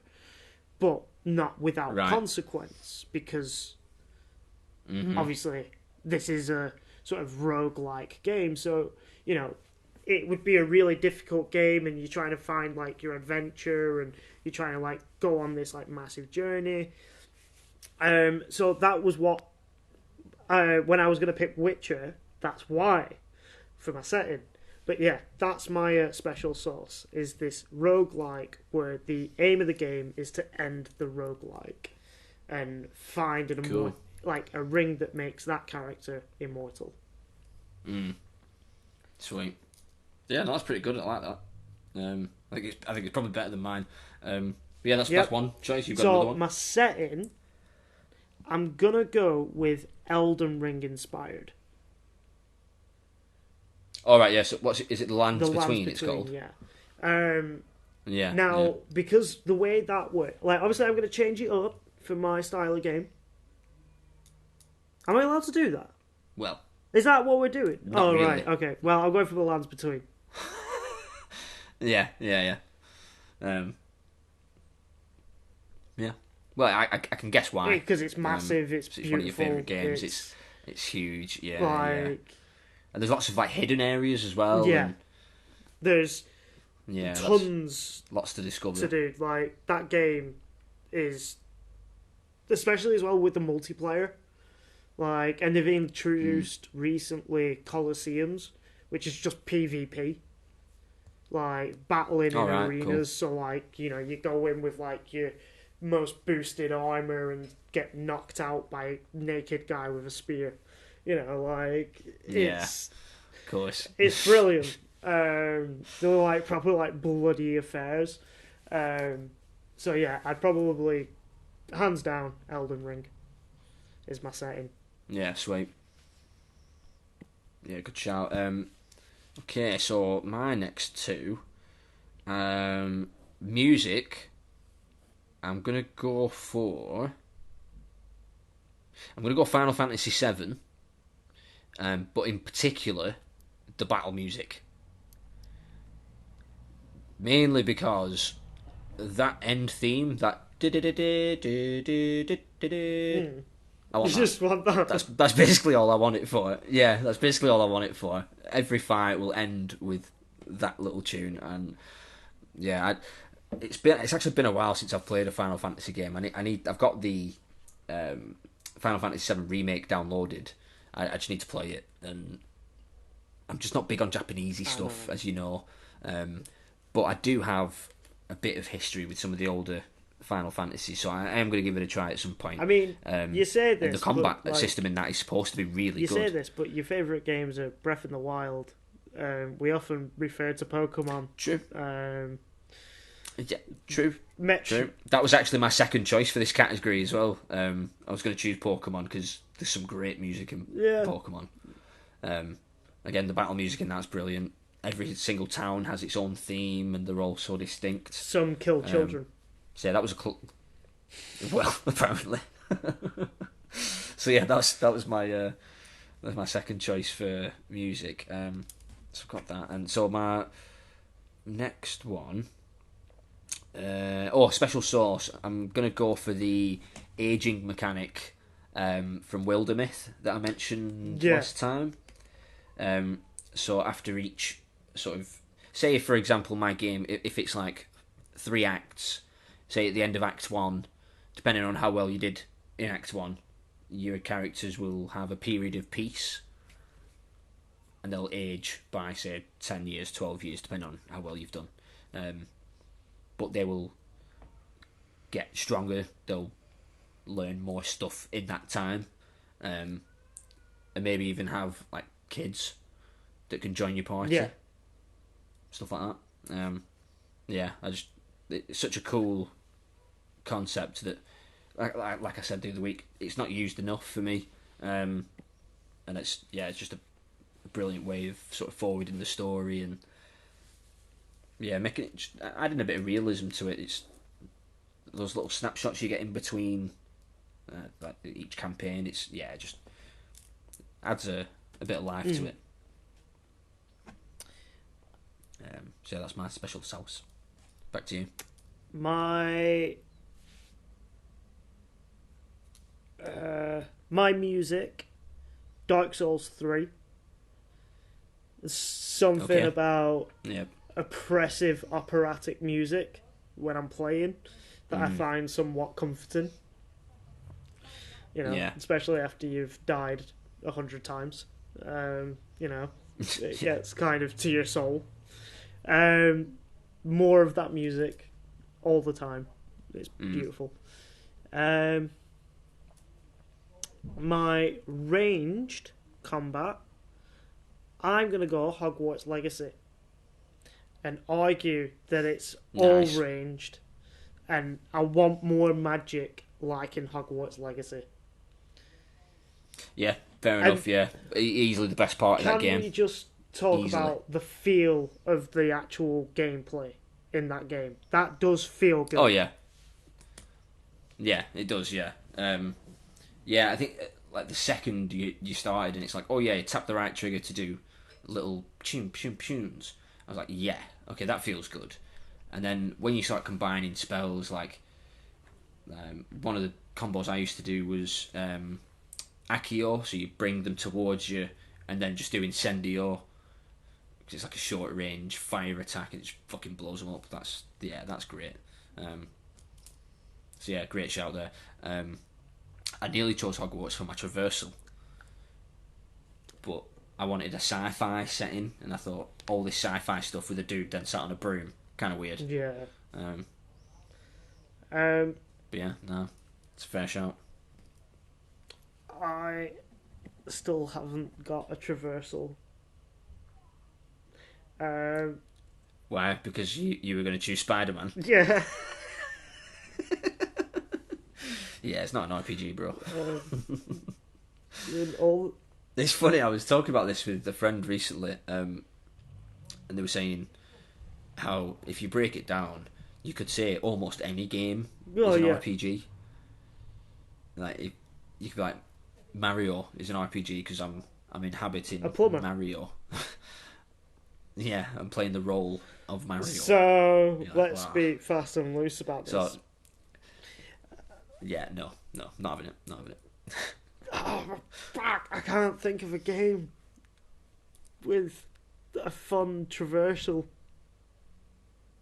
Yeah. All the good ones have been taken. Assassin's Creed Odyssey. Which one? Odyssey, yeah. Being able to, like, you know, ride, because it also had an auto ride function, which I found quite useful. Especially, like, you know, like if you just want to get somewhere and you just like, oh, it's miles away, right? Just put auto ride function on, and your horse just makes its own way with ancient sat nav. You know, like just like yeah, inbuilt sat nav. And as long as no motherfucker was after you, you were pretty golden. And then like you could go to sea, and I quite liked sailing in that game. Like, I did fast travel a lot, but only if the distance was like, oh, this is going to take a while. Ridiculous. Yeah. Like, if I was like going from like, you know, place to place, I would sail and make my way, because one of the things I loved about that game was just exploring the Greek, like ancient Greece.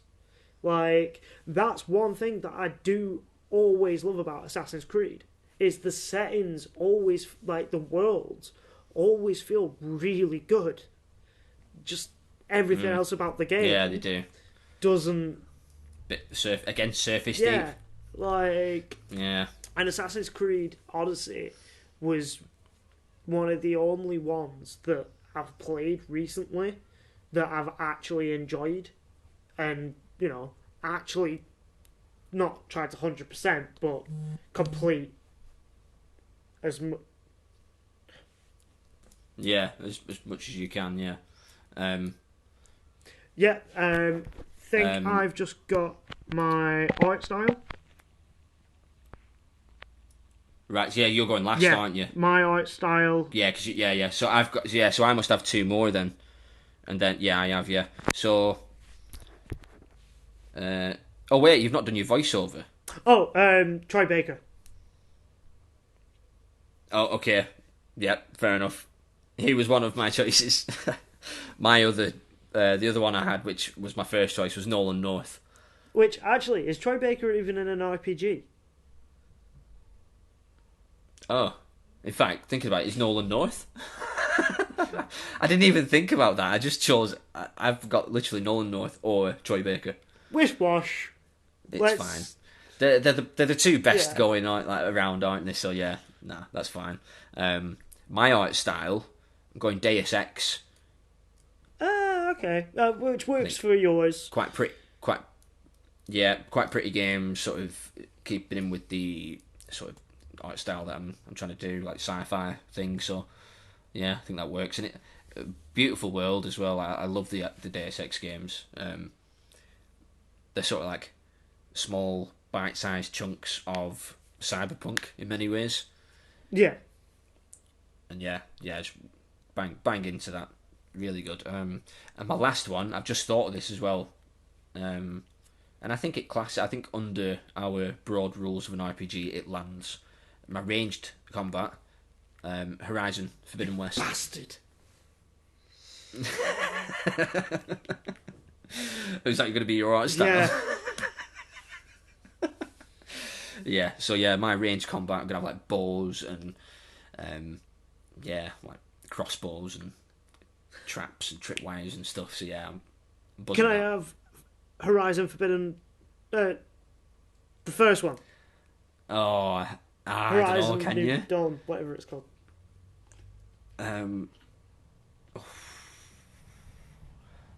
Yeah, I think I'll let you have it. Why not? Why not? Still a pretty game. Yeah. Oh yeah. Yeah. So is that all That of is our? all of our choices, and both would be pretty horrific. Cool. Um, And we're back. A little impromptu break there.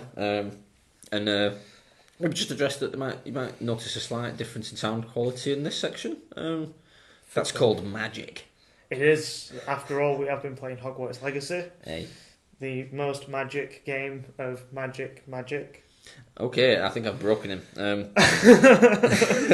don't know what else to say, but yeah. So why don't we sum up our, well, I was going to say potentially horror-inducing games. Although I think mine might be okay. I don't know. Yeah, I've picked a few dark choices, so it's Yeah. probably going to be a bit horrible for my players, but Yeah. So gaming is intended to suffer. why don't we run through? I'll say the category and we'll say what we've both got for it. So in no real order because I think we've both got it down in different orders. But so we'll say setting. Mine's set in the Mass Effect universe. Mass Effect, yep. Yep. And yours? Mine's set in the Elden Ring. Yeah. The lands between. The lands between. Very nice. The character creation engine I've gone for is the one from Cyberpunk. I've gone from one for Fallout 4. Yep. Yeah, again, quite a good one. That it's one that sort of slipped my mind. That. Well, yeah, because like in it, you can alter the sort of like look of the details, like the scars and stuff. Yeah, like you can move place them. around Yeah, and, yeah. You know, like Change the size of them as well, if I remember right. going back onto Hogwarts Legacy, like that game let me down a little bit in the character creation because It was so shallow. Yeah, Very like, shallow. You know, What annoyed me was, and this might have annoyed you as a fellow man with long hair, there was no sort of male option for long hair. No. Like, they were all sort of women's dues. Yeah. You know, yeah. It was a bit of a tricky one, and like I wanted to give my character a bit more of a sort of magic look to him, like like give him a Geralt Grindelwald, not Geralt Grindelwald, like with the like one eye that's like white and stuff. Like give him something that makes him look evil as sin. But yeah, I think Fallout 4 is probably one of the better ones because it allows you that sort of intricate changes that you can actually make a character that looks unique. Yeah, make them your own. Yeah. It's good shout on that. But yeah, I just absolutely love the Cyberpunk one just because of the level of options. Like I've never known a game that's like, oh, you can change what kind of nails you have, as well as teeth and eyes, and we spoke briefly about the genitalia options. Like it's that deep that there are multiple choices of penis. Which I'm all for choice. You know what I mean? Yeah, it did lend itself in being very sort of like inclusive. So it is the only thing that obviously we mentioned already, but the one thing that annoyed me about Cyberpunk is that it gave you what was a splendid character creation and character customization, but no actual ability to see your character, other than if you went on a motorbike or to a mirror. And like that, they were your only two options. Yeah. And it just felt a bit redundant. Yeah. Well, what was the point in that then? And because I remember how annoying it was in Phantom Pain, where it gave you the option of like creating this character, and then it shows you the character, like your character's face, and it's just whatever he's called, Big Boss. Yeah, Big Boss. Yeah. Right at the beginning. It's like, what was the point in that? Yeah, I'm so lost with all the lore of Metal Gear Solid. I don't know who he is. I'm just like, is it not Snake? Like, is it not still Snake? I'm like, yes, but he's called Big Boss. You're like, oh, okay. Like, yeah, he is just like it's. With all of Hideo Kojima's, like we're going off topic here, but with all of Hideo Kojima's games, they're always weird and don't really make a whole lot of sense. Yep. Like did you ever play Revenants? No. Oh, The Revenant. No, sorry. Metal Gear Revengeance. Oh, is that the one? The like hack and slash one. Yeah, no, I never actually played that. You end up fighting the president, who's like Metal Gear. Oh. Yeah. I always liked the look of that game. I thought like it was quite cool how like wherever you actually slashed was where it like cut stuff. It was really cool. Like, it was pretty cool. Like they did a lot of stuff with the Metal Gear IP. Like, do you remember? Like, I've never played it. I don't think I ever will. It didn't get good reviews. It doesn't look like my sort of game. It was called Metal Gear Survive. Yeah, that was a bit like the sort of Left 4 Dead style. Not even that. It was more like the way I looked at it. It seemed more like the Ark survival games. Oh really? It was more like base building and yeah, it was about obviously surviving like zombie attacks and stuff, but it was all about building your base so you could keep them off. And I'm like, what? It was just a bit. Why? Yeah, it was just a bit mental. Yeah. Strange choices. Anyway, moving on. Yeah, moving on. Next on my list, we've got music. I went for the Final Fantasy music. I went for Dark Souls 3, which I feel like should be not surprised. Probably a better score. I really just wanted Final Fantasy for the and yeah, I'm glad I got that. Have you ever watched the Viva La Dirt League sketch with the the Witcher? No! Every time you like level up or you complete a quest or something like that, there's a brilliant sketch by Viva La Dirt League where that begins to haunt a player because he just keeps leveling up and like unlocking stuff, so he just keeps hearing it again and again and again. And I remember one time playing Final Fantasy. And I was in an area where every few seconds I was just hearing that because I was like finding stuff, looting bodies, and I was like, this is so annoying. Like, it's actually infuriating me. Yeah. Okay, so yeah, music. My close quarters combat, I went for Witcher 3, some sword twirling. I went for Ghost of Tsushima. Yeah, pretty good. companion, I've got Victor Debatable, Sullivan. I've gone for Freya from Yeah. God of War. I think mine brings the bants. Like, you don't get many bants from Freya. Yeah, she's a bit murderous. Yeah. But yeah, if you're in a bind, I think in terms of backup. Yeah, like, to be fair though, she's fair sick, and you know, like. Oh yeah, she's hard. Yeah, no doubt. When I looked at companion, I thought, who would I happily spend, a 30-hour game with? Victor Sullivan, yes please, thank you. And not the Mark Wahlberg version. Just putting that out there, not a fucking chance. Also, you were previously in another episode. You invited him round for tea. I did, yeah. He was one of my teammates. Maybe I just really need to meet Victor Sullivan. I think I might have a bit of a man crush on him. Maybe I do. Yeah, He is. I think maybe it's more the. It's the moustache. I think it's the father figure I never had. Moving on. Traversal. I've gone No Man's Sky, so I can go planet to planet. Assassin's Creed Odyssey. Sailing and a horse with sat-nav. Yeah, with Sat-nav. really like quite precision sat-nav as well. It's such a great function, and I do wish more games had it where you could just like press a few buttons and then your horse just trots. Yeah, along. or in like a GTA style game, like just go into auto drive mode. Well, Watch Dogs 3 has. It does actually, yeah. In fact, is it Watch Dogs 2 and 3? No, I think it's just 3 because I started that the other night. I played about an hour, and yeah, you can. I think you hold a button or something, and it'll follow the sat nav. Yeah, like within the speed limit and all that stuff. But as long as well as like something doesn't get in your way or something like that. Yeah. That's yeah. I think that's just more a convenience thing. Like with going back to Hogwarts Legacy. I fast travelled so much in that game. Mm. Like probably more in that game than in any other game. Well, I've recently completed it, and I've got all 3 mounts. So you got your broom now. I've got my winged mount, which is your hippogriff or thestral, whatever. And I've also got the grapphorn. Yeah, the grapphorn. Yeah, the big boy. And don't get me wrong, they're cool. Like they work. They're functional mechanics. Yeah, and they look nice. Like, especially the winged beast. Like I did the thing where you fly over the lake, like close to the lake, and they dip their feet in, and then you fly back out. And you're like, okay, yeah, that was satisfying. But the broom. Yeah, they're slower than the broom.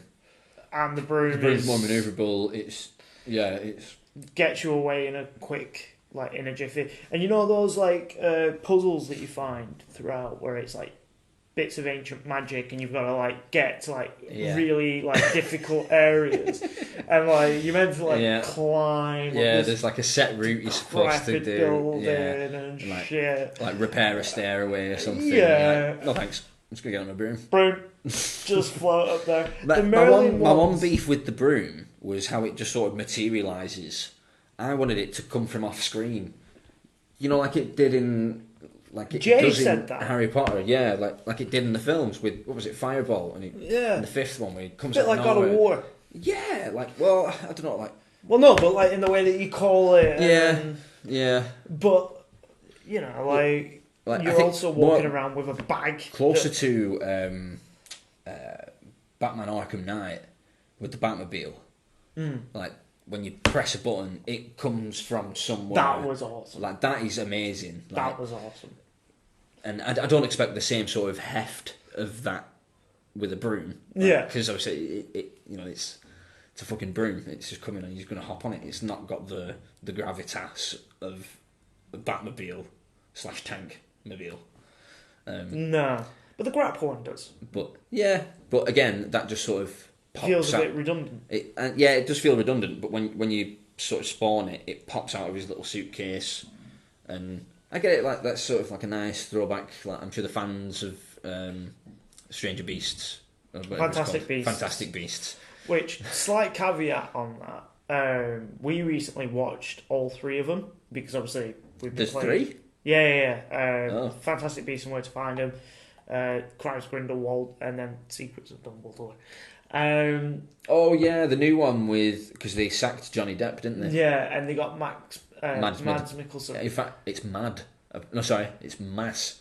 Mads Mikkelsen. Apparently the D is silent. Oh, right. Well, Mads Mikkelsen is in it. The first two are alright. They're entertaining in their own right. Third one's a bit and really disappointing in Mr. Mads Mikkelsen because he's just a bit. He don't do anything. You got to think as well, like He's a it's bit got to like be so Rami hard Malek. coming into like fill Johnny Depp's shoes. Like that can't be easy for anyone. To be fair, I was reading about it, and he was very much under the impression that he wasn't going to be in the final cut of the movie. Who? Mads Mikkelsen. So it's or something along the lines of he basically was under the impression that he was only going to do it for one film, and if he did another film, We did only do it for one film. Yeah, but it was going to be Johnny Depp again. Well, to be fair, the series is sort of cancelled. They were meant to do 5 films. Was it? Yeah. Bloody hell. Because there's still information we don't know. And there's loads of plot lines that just don't get answered in in that trilogy. But we're getting off topic again. Slightly. Fucking Well, it's Hogwarts only Legacy. slightly, because we have been... We have, yeah. It's we've been talked a Harry Potter heavy episode, which is fine. Where we're up to, we did Traversal.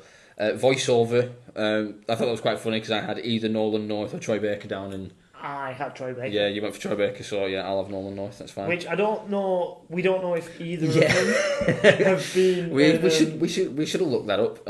Well, to be fair, I think Nolan North has because I'm sure Nolan North was in Age of Dragons. What's it called? Dragon Age. Right. I'm sure he's in that. Yeah. And he voices one of the characters, and I couldn't. One of them voices Talion in. Blah, blah, blah, blah, blah. Old Republic. Nope. Sorry. Yeah. What's it called? Shadow of Mordor. Shadow of Mordor. Yeah. Are they RPGs? I don't know. Are they? No, that's not really count. But yeah, we both went for them anyway. That's fine. Art style, I've gone for Deus Ex, keeping with the sci-fi theme. I went for Horizon Zero Dawn. Zero Dawn. Zero Dawn. Yeah. Oh yeah. I remember why. We'll get to that in a moment. And my special sauce, the aging mechanic from Wildermyth that we spoke about a couple of times. So I went a bit off script, and I talked about in a previous episode. We talked about my idea of a roguelike legacy game where the aim of the game is to end the roguelike. So yeah, I went with that. But have I done my a slight thing on that. Have we done ranged? That's the last one. Oh. Yeah, technically you've not taken that from a game. Technically you've just made that up. But you know, it's fine. I'll let you have it. And then yeah, last one, ranged combat. I went for Horizon Forbidden West. And I went for Hogwarts Legacy. Yeah. Because they're all technically ranged. Well, yeah. Yeah, they are. Even the close range ones are still technically got some range on them. But yeah, cool. So, yeah, those are our RPG games that we've built from together. the bodies of other dead. Just, you know, Ugh. like those spare ribs that you've got, just bring them over here. We went to a video game abattoir and left with some bits. Threw them together. Right. Speaking of Mads Mikkelsen, he's still brilliant as Hannibal. Of course. Like, he's great for any sort of villain. Yeah. Like, well, no, he's not as Gellert Grindelwald. I thought he was a bit disappointing. Very much like Rami Malek in the latest James Bond movie. Yeah. I thought he was fine. I thought he was pretty good, but I don't think they used him enough. And didn't utilise him properly. Yeah, and I didn't think that... It was a bit of a shit. Yeah, it wasn't a great one, was it? No. Anyway, so now we should have a little theme tune for this. It's Elle's story time. You sounded a bit like Cartman there. Are we doing Nocebo plug or are we doing story time? We've done the Nasibo plug, haven't we? I Oh no, I don't think we have. Well- do both do your Nasibo plug and then give us a story. So, Nasibo plug, I've got a short that I'm working on. It's going to be part 1. It's coming out soon. Another part in 1. But it's called The Giant Problem, and it's a Nix story. And it's going to go into a lot of detail about the Elsewherian world that Nix is from. I am really proud of it because there's a lot of work gone into it. There's a lot of lore that I've been working on for a long time. And I feel like now's a good time to talk about it because we've been talking about Hogwarts Legacy so much.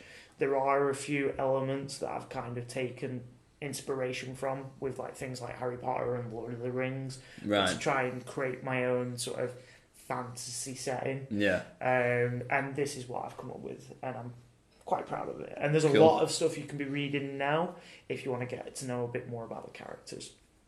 Good stuff. And it's going to be called The Giant Problem.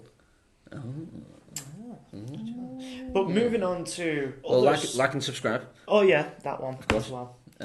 But yeah, you teased me that you were going to share a story with me. And I am. Is it a This is- supernatural story or what are we going with?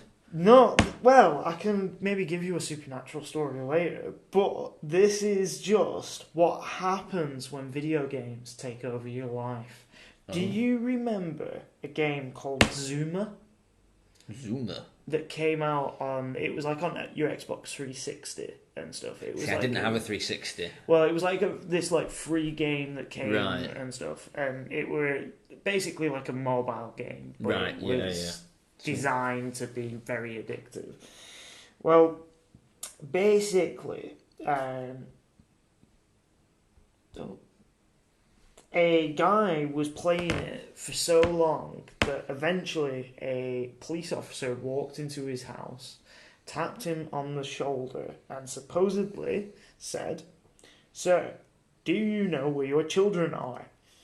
He looks up from his laptop, nonplussed. "My what?" "Your children, sir." At this moment, the kids run in from behind the officer, shouting his name, "Daddy." He'd been playing this game for so long that his children were running down the street naked, and he was just at home playing this shitty sort of mobile phone game. Wow. He ended up going to prison for Neglect, I guess. and Yeah. shit like that. But just Wow. the sort of reaction when the police came and tapped him on the shoulder and was like, "Where are your children?" He's like, "Oh what?" How long have you been playing that game? You don't know you've got children. What the hell's going on there? Oh man. And that's all I've got for the time being. We can maybe circle back to maybe a supernatural story before we finish. We could make it a segment. Elle's story corner. Elle's, I like that. Elle's 'Cause I little story like time. weird little stories. Yeah. You could find a new and weird internet curio for us every week. That'd be good. Our own little creepypasta. Yeah. Well, it's not necessarily creepypasta, but whatever it is. Yeah. And I'm quite excited about the quiz today, which we'll move on to now. Quiz time. So yeah, I've got a number of clues. I'm simplifying it for you this time because I know you struggle with the whole give me the name of a place and a game at the same time. Hang on. So this time, I gave you the other week. I gave you quite a simple one, and you struggled. So well, I'm gonna take. I would say that the clues were lacking. But anyway, Fingers on my butt. this next one. So all I need from this one, the answer to give me is just the game. Give me the name of the game. Okay. Okay. I did some research on this, so I've got some what I think are good clues. We'll see. So clue number 1. The landscape you see at the beginning of the game is a shot of Derwentwater Lake in Keswick, UK. Any? Keswick Water, UK. Yeah, in Keswick. There's a lake in Keswick. Any guesses? We'll say you get a guess per So I'm assuming it's a game set in the UK. I don't think it is. No. It doesn't have to be like. Oh, okay. Think about it. Like movies Just use shoot the on location, yeah, and it's not necessarily the simplest. Yeah. It's just a nice lake, basically. Is it Midgard, God of War Ragnarok? I'm not asking for a place. See, when I don't ask for a place, I'm just asking for just the game. Oh, just the game. Just is the it God game. of War Ragnarok? Just the game. No, it's not. So clue number 2. It's a single player, story driven, third person game. Is it God of War?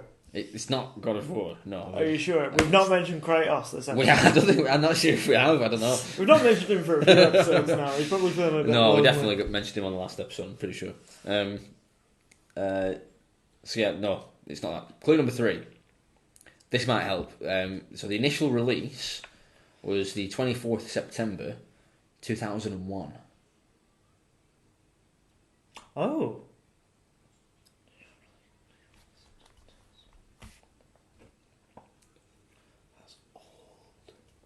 That is old. Yeah, that's 22 years ago. Well, what game started with like the image of a lake? Any guesses for clue number 3? Should I move on to clue number 4? Baldur's Gate. Nope. Clue number 4. There are 6 endings to this game. Oh, is it Silent Hill? It's not Silent Hill. 2. Silent Hill 2. It's Silent Hill 2. Hey! Is it based on Kazakh? Well, apparently, yeah. Because I just googled, because you mentioned that it's been announced and you've seen some footage or some screenshots or whatever. So I thought, oh well, let's find some facts about Silent Hill 2. Yeah, and apparently the opening shot of the game, it's like it's modelled on a lake in Kazakh, which I thought, that's pretty cool. Okay. And yeah, you would have got it on clue number 5, which was produced by Team Silent and published by Konami. So. Yeah. Well, that's part of the reason why I was looking at you when we were going into the quiz mode, because I made a note to talk about Silent Hill 2 remake. Oh, did you? Yeah. So I was well, I'm glad you didn't. Yeah, because that would have ruined it. Oh, but good. Well, it leads us perfectly into... It leads us perfectly into, like, because you did ask us on this script to say some of the things we're looking forward to, and I've got a few things that I'm looking forward to at the moment. Silent Hill 2 being the main one. Yeah. Is there a release date on that? Let me have a look. Not at the moment, but there's screenshots, there's a lot of stuff. Yeah. In the works. They've at least announced it now. Yeah, so it is happening. Blood Bowl 3. Oh, well, it's sort of out. It's apparently getting slated at the moment because it's had a shocking launch. I kind of just like the first one though. I'll be honest, I've never played a Blood Bowl. Explain it to me. So it's basically like turn-based strategy game, but it's, I want to say, the basic rules of American football, but it's fantasy-based. And you've got certain characters that can move like a bit like chess on watered down kind of thing, and it's just kind of fun. It's just one of those that when you're like sort of a bit bored and you want to play something, just stick it on, and like you can. It's not one that you have to be super focused on. Yeah, that's what I like about lots of turn-based sort of XCOM style games. Exactly, perfect for podcast. And another one that I want to mention, and this is the final game that I want to mention, Dead Island 2. Oh, really? Well, no, and there is a reason, because the first one was absolutely shit. Yep. Right? But it's...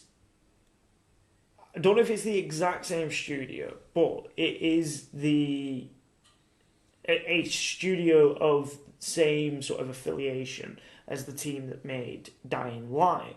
Yeah. Because it used a lot of the same mechanics and stuff like that. Yeah.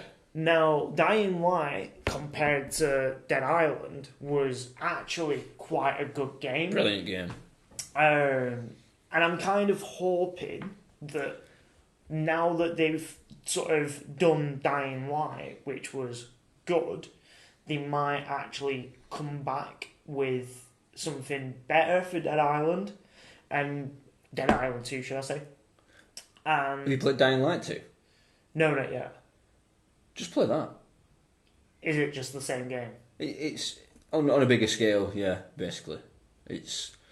You could easily sink like 100 hours into that game. Easily. Like it's massive. Like the developers, Techland, actually said, like in the build up to release, they're like, this game will take you 600 hours plus to like 100%. And yeah, some people are like, oh, that's good, like real bang for your buck. People like me, I'm like, like how long does the story take? Yeah. How long What does is the the campaign main take? thing? Like, but to be fair, like the story's so shit that's not really why I go to Dying Light anyway. Like the first one, the story was a bit wank as well, and the characters and stuff. But it was just the gameplay was just so, that gameplay loop was great. Yeah, like the The being free able to running like and- free run. Yeah, And, so like, the game, like the fact that you didn't sort of rely on sort of like shooting mechanics all the time, Yeah. was really good. yeah, it was refreshing to have a first-person game that it wasn't like, you know, L2 is aim down the sights and R2 shoot. You know, it was really like, refreshing first-person game. What am I looking forward to? So, obviously, Starfield. Yeah, Like that's I feel like you've mentioned that a few I times. have, yeah. That's still the biggest on my list, definitely. Which doesn't have a release date yet, but it's supposedly been leaked recently, and I think it's either May or June. So not that far away. Hopefully, it doesn't get delayed again. Let's see if it comes out on PlayStation. There's rumour it won't. No, No, it's ever. well, maybe in the future. I don't know. But for now, no. It's going to be day one on Xbox though, on Game Pass rather. And I think like there's been rumours that the thing that's holding it back is the Xbox Series S, because it's a less powerful console, and Xbox won't let you release a game just on Series X. It has to be compatible on Series S as well, of course. So yeah, there's rumours going around that's why the Xbox exclusive library is so threadbare at the minute, because they've got this huge limitation of the Series S, whereas the PS5 is selling like hotcakes. They're doing pretty well with first party releases. The difference with their two different versions is just one has a disc drive, one doesn't. Yeah, Which, like when they both first got announced a few years ago, I saw the Series S as like, I thought that was genius. I thought, oh, what a brilliant way for someone to get a cheap next gen console. Just get Game Pass, and it's like a Game Pass machine then basically. It costs you £250 and what, £10 a month. yeah. I thought that's brilliant. I thought they were probably going to outsell the digital version of the PS5. How wrong was I? Like crazy actually. This week, Xbox or Microsoft have released figures and stats and stuff, basically showing how much better Sony are doing with the sales of the PlayStation. Like in most regions in the world, it's like 80% of the next gen console sales are PlayStation, 20% are Xbox. It's like insane numbers. Like the shortage is over now as well. Like there's nobody struggling to get a PS5 Well, that's now. it. Like, we've both got one recently, so I know probably 6 people that have got a PS5 in the last 2 or 3 months, yeah. and a lot of them are the kind of people that, you know, they're not big gamers. They just want the latest one so that they can play whatever, like 1 or 2 games I feel like they there's a play. lot. You know what I mean? I feel like there's a lot of games that have recently drawn people Yeah. into gaming, Yeah, especially big with time. like Hogwarts Legacy. Like I have heard people saying like they've gone out to buy a console just so Yeah, they can play because it they and want to stuff. play. Yeah, and that's great. I love hearing stuff like that. Yeah, because it warms your old cockles. It does. Yeah, that's great. Another one that I want to mention briefly. We spoke about this off air because I was really looking forward to it. I think when we did like a an upcoming thing. It was quite high on my list, but Suicide Squad. Yeah, we did just talk about this. Because all the sort of gameplay and stuff that I saw, obviously it's all very curated, and there's nothing going on with the hood. It's all just fighting or whatever. And I thought, this looks like a really good sort of single player / drop in drop out co-op. Yeah, like that looks really really good. But it's been announced that it's a live service game. You have to have internet connection, even if you're playing single player. And it just screams to me that it's going to be another Avengers. It's going to be another Gotham Knights. It's just another one to add to the pile of Anthem, things like that, Yeah. where Yeah, it's yeah. just a game that could be really good, could have really good gameplay, but just the way that not I played. now that they've said that, the way that I see it's going to go, because its full title is Suicide Squad versus Kills. the Justice, or Yeah. kills the Justice League rather, yeah. And I can just see that the boss fights, like say against the Flash or Batman or Superman, whatever it might be, they're just going to be raids, Yeah, and that breaks my heart. yeah, it's just I going to be can't do that. fighting the same, like no actual payoff, no like creative gameplay for Yeah. fighting those characters such as like Flash and Batman and It's going to be a looter shooter, isn't it? effectively. Yeah. And it is a shame, like a lot of games have been doing stuff like that, so Well, that's it. They all look at the success of things like Call of Duty and Fortnite, and they think, we want to get on that bandwagon. yeah. It's like, well, I understand you thinking there because you want to make money, but look at something like Hogwarts that there's absolutely no multiplayer component there. They focused on Just single player, story. yeah, making it as cohesive as they can with And the way the castle works and everything, and it's you great. know, we've I talked think, about it a I lot. think it's fine. It's good. I Fundamentally, ultimately, it's a good game. ultimately, yeah, enjoyed my time with it. Just looking forward to seeing what they do with the sequel, really. Yeah, maybe see less of Hogwarts, more of Ministry of Magic. Yeah, more just the wider wizarding world. Like, Yeah. what was it called? Wagadoo. I'd love to see Wagadoo. Yeah, Like- the one in Africa. Yeah, which it's the Like- biggest wizarding school in the world. Like, okay, let's Then go there. there's the one in Japan, which is like everybody's expected to have like broomstick and fly around it because it's all like top of like really sharp mountains and Right, stuff. yeah. So, yeah, Yeah, I'd want to see. Maybe you play a teacher. yeah, That like might deliver work. classes. Yeah, and you go to different schools. You're like a substitute wizarding teacher. I've cracked it. That's it. I've cracked it. That could be the sim Yeah. game. Portkey Games, are you listening? Yeah, right, and also add Quidditch. Yeah. Fucking hell. Um, No fucking Quidditch. What a No joke, Quidditch, man. but like you said, you can collect Quidditch uniform. That pissed me off. I had a full Quidditch set. Yeah, Full thing. It's like, well, what is the point? why? Like, Why? absolutely stupid. But yeah, now you're leading. Yeah, so that was another episode of L&L Podcast by NOTSTEAM Productions. I didn't forget it at the end. I saved myself now. And yeah, so that's been us. See you soon. Bye. Goodbye. Like and subscribe. If you like. Or even if you don't.